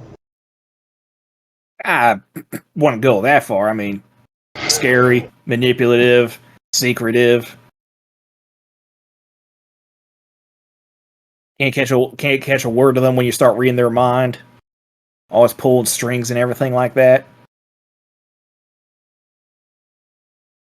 Yeah, but given the fact that you're able to be him, that means he must have opened to you quite some. An idea. Oh yeah, he shared a lot of information with me, so I was able to pass myself off with him quite convincingly. Again, sorry about that, Annie. But you know what? I wouldn't be surprised if he planned all this from the start. It's just like playing as if I'm going against his better wishes. That way he can keep his hands clean of this whole thing. You can't yet. That's what happens when you underestimate people that smart. You wind up doing what they want. You wind up thinking it's your own idea. My mom's done that. I wouldn't be surprised if Lobo did that. I've got an idea. It just hit me above game. Has anyone tried to read mine or Jay's character's brain since we got brought back?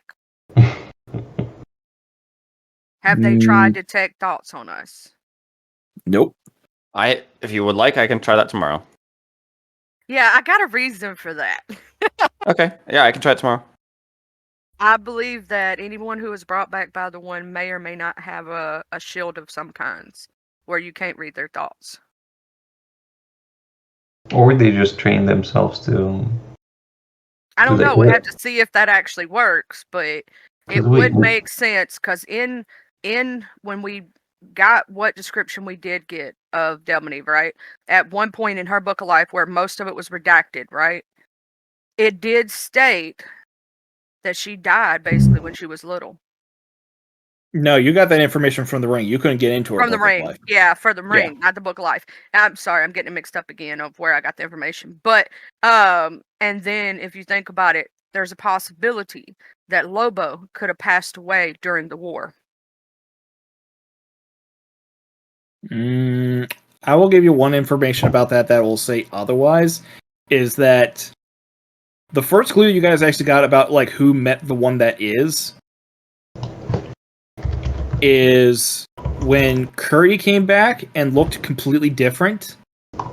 People who have met him still recognized him as Curdy.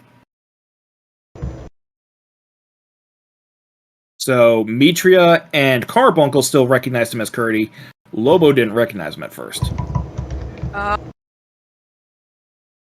had a thought process that might have been involved, but I may be wrong completely. Now that's a fair thought process. Like that would be something that explains like why these guys can go like completely silent in their minds. But He yeah, has some so shielding, and he can lie through his teeth about it. possibly. Also, it could be the cult too. He could also be really good at just mentally shielding his surface level thoughts constantly. We could have a free run moment. He could be a head empty kind of person, though. No, also. not as a head empty, just because he's extremely smart. But like, Oh, you just empty the your spell head. only covers surface level thoughts, unless you Yeah. start probing deeper, which is then you risk detection. There's also the point he would still, even like my character, if you could read my thoughts, I would say I have thought process of, oh, there's a bird over there, or something like a passing something. You heard nothing at all. I'm thinking it has something to do with the cult. Question: On him, on her, I'm not sure. Yeah, when the ring described Lobo, it described Lobo as not being the smartest person in the room. I forgot because I remember there's a line specifically on him being smart or not smart. So it does say the line, lacking the knack for magic and never being the smartest guy in the room. Yeah, so unless the ring is lying about that, I feel like a lot of people are putting on him a lot more. What's the word? Credit. It's not just credit, it's like the fact that they think that he always has an ulterior motives, where what we know of Lobo so far is that he was a really broken man. Yes, he keeps things to himself, but given... How to explain? His father is a smart man, but also a quiet man. So if he takes from his father, like, some stuff, it's probably going to be more the quietness and, like, the base intelligence and the ability to think and process things. So far, he hasn't shown any signs of being a mastermind of any kind, or not to the extent of what everybody thinks he is. So either he's really good at it, or he just always has a, like, luck of circumstances that puts things in his like advantage. So yeah. Or disadvantage in some instances because he gets mixed up in stuff. Yeah, because like for all the like mastermind level shit that he has, he still like got a lot of shit through his life. So I don't know. I don't think somebody that would play a long con like that would have let that kind of things happen to them. If that makes sense.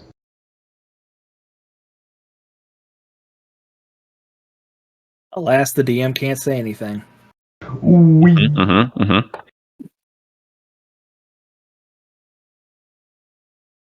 I There keep your is secrets, more old to the man. situations than obviously we know right now at this point in time. I would eventually like, this is just putting out there for Eric, because I'm pretty sure he doesn't have this written up anywhere, to track down the cult area that Lobo came from. And to see if there's any remnants. Yeah. Because there may be some kind of like written document there or something that wasn't destroyed necessarily. Even if all the cult members, because obviously when he went and got her, him being a powerful wizard, there probably ain't none of them left for us to talk to. But there might be written documents somewhere about what they did to his mom. You know what I'm saying? Mm-hmm. And for us to uncover more about Lobo and what happened to him, because possibly something from that cult and what happened during that time to make him tiefling, knowing he has two human parents, right? When he was a baby and in her womb, something happened, and that could possibly explain some of the instances of us not being able to read his thoughts or detect his thoughts. There's a lot that could be there. Can I do some like history check to try and remember from when I was back in the Hells of how contracts like these with cults were to be made, or if there's like any types of contract that looks remotely like what happened to Lobo? Like what could have been given in exchange of like the sacrifice of an unborn child to become a tiefling, kind of. Yeah, I'll let you make a history check on that one. Don't hope for much. Only have a +1. 9. No. Do you, No. Do you need So help? I make a I'll history use check? inspiration. So fucking 9 again. Yep. I can give you yeah, I guess Curdy can also make a history check on this one because of his history. Birdie, give him the good roll. 20. Dirty. There you go. All right. So based on the description, is you don't really know the exact details of what Josephine McCree was going to be involved with. But the end result was like whatever like ritual it was is 9 months later, specifically after her and Albertus hooked up, that's when Lobo came out as he is. So was he even conceived by? Well, that's the thing. He would have been conceived sometime after the ritual. Yeah, but you can still like sacrifice the unborn child as something, because like I assume that's Yeah, but like, that's the thing. He wasn't even an unborn child at that point. She was not impregnated at that point. Yeah, but like I assume contract can also specify like the firstborn or like the nextborn or shit like that. Because like I assume that's kind of common currency for like pacts made with Hells. So with a 9, you would know that only the mother could make that deal. Okay, so it has to be actively made by the mother. Yeah. Which, based on your like long conversation with her, there's no way in hell she would have like gotten involved with that. Yeah, exactly. Which is like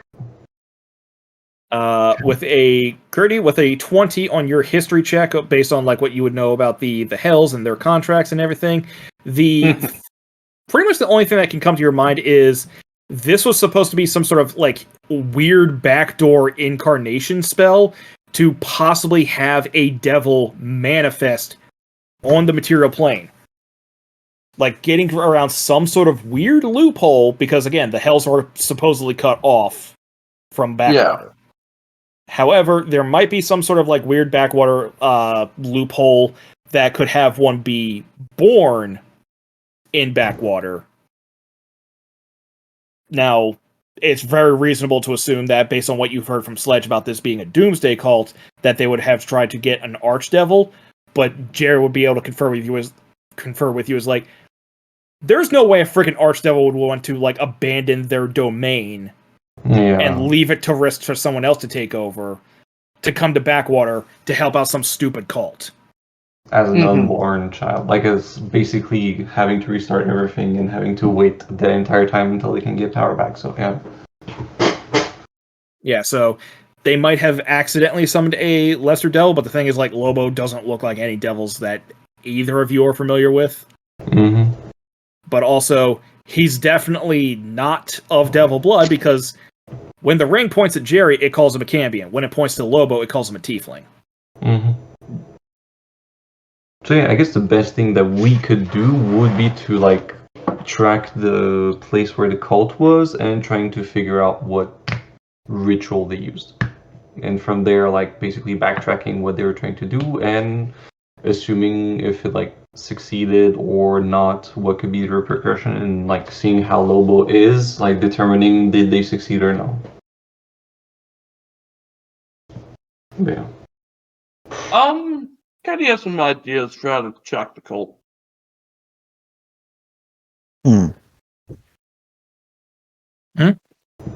you want to do? Well, you'd probably do a sending to the New Pratch library, see if they have any information on it, and then probably go there and do some research.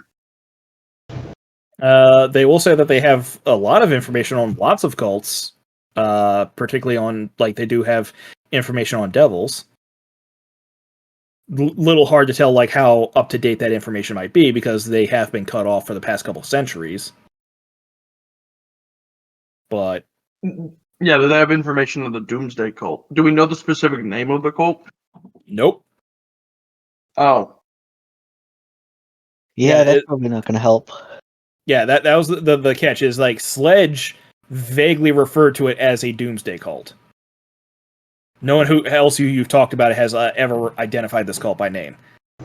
Because the only other two people who you've talked to who would know anything about it is Josephine, who specifically said that she didn't know anything about it, and Albertus, who you never brought it up with him. Mm-hmm. Yeah. So I guess the only one who would have information about it would be Alberto, because he would have like made some research just to be able to track them down. But yeah, I don't know how the fuck you're gonna pry information out of that man. I mean, the only one that Just technically chilling, you know? possibly could would be Curdy. I mean, if you run into a situation of, I don't know how you're going to get information out of this person, the first try would always just be to just ask them. Yeah, I know. Yeah, that's what I was going to say. You have to detect thoughts in most cases too. Yeah, that's what I was going to say. Just like sit Sometimes- down with the man, talk a little bit, and just like ask what it was to save his wife from a cult. Sometimes the most obvious solution is the easiest solution. Mm-hmm. I mean, if the last thing you guys want to do is have Curdy send him a sending to ask him about it. Yeah, sure. Yep. All right. Albertus. Yep. Yeah. So, sorry, how would you like to word it particularly? Let me type it out. All right. I do have a fun way of how I could get that item we were talking about. Which item? The wand of misplaced objects. Ah. I mean, yeah, Sable's there. He has it. Yeah, and Clyde is playing poker. That was hint, hint. Okay. That'll You try and be play for it. yeah. That'll be insight, deception, and sleight of hand. All right. I can't wait to see these nat ones.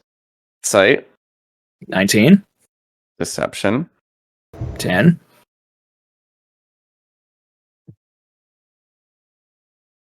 I have roll 20 open if you want me to roll those ones. Sleight of hand, so 19, 10. Gotcha. No worries. I got these. All right. That is and he did not roll above a 10 in any of his cases. Oh, damn. Man, Crushed. really? Yikeronis. Which is weird. You would think he would probably have advantage on deception, considering that Clyde cannot understand a damn thing coming out of his mouth.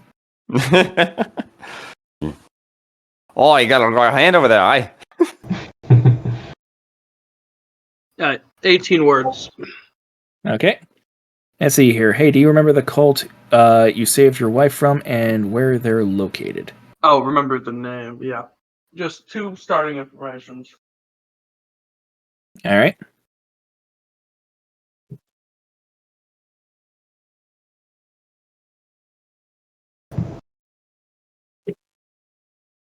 I don't know why, but yeah, Sable literally has no gold on his Roll20 sheet, so...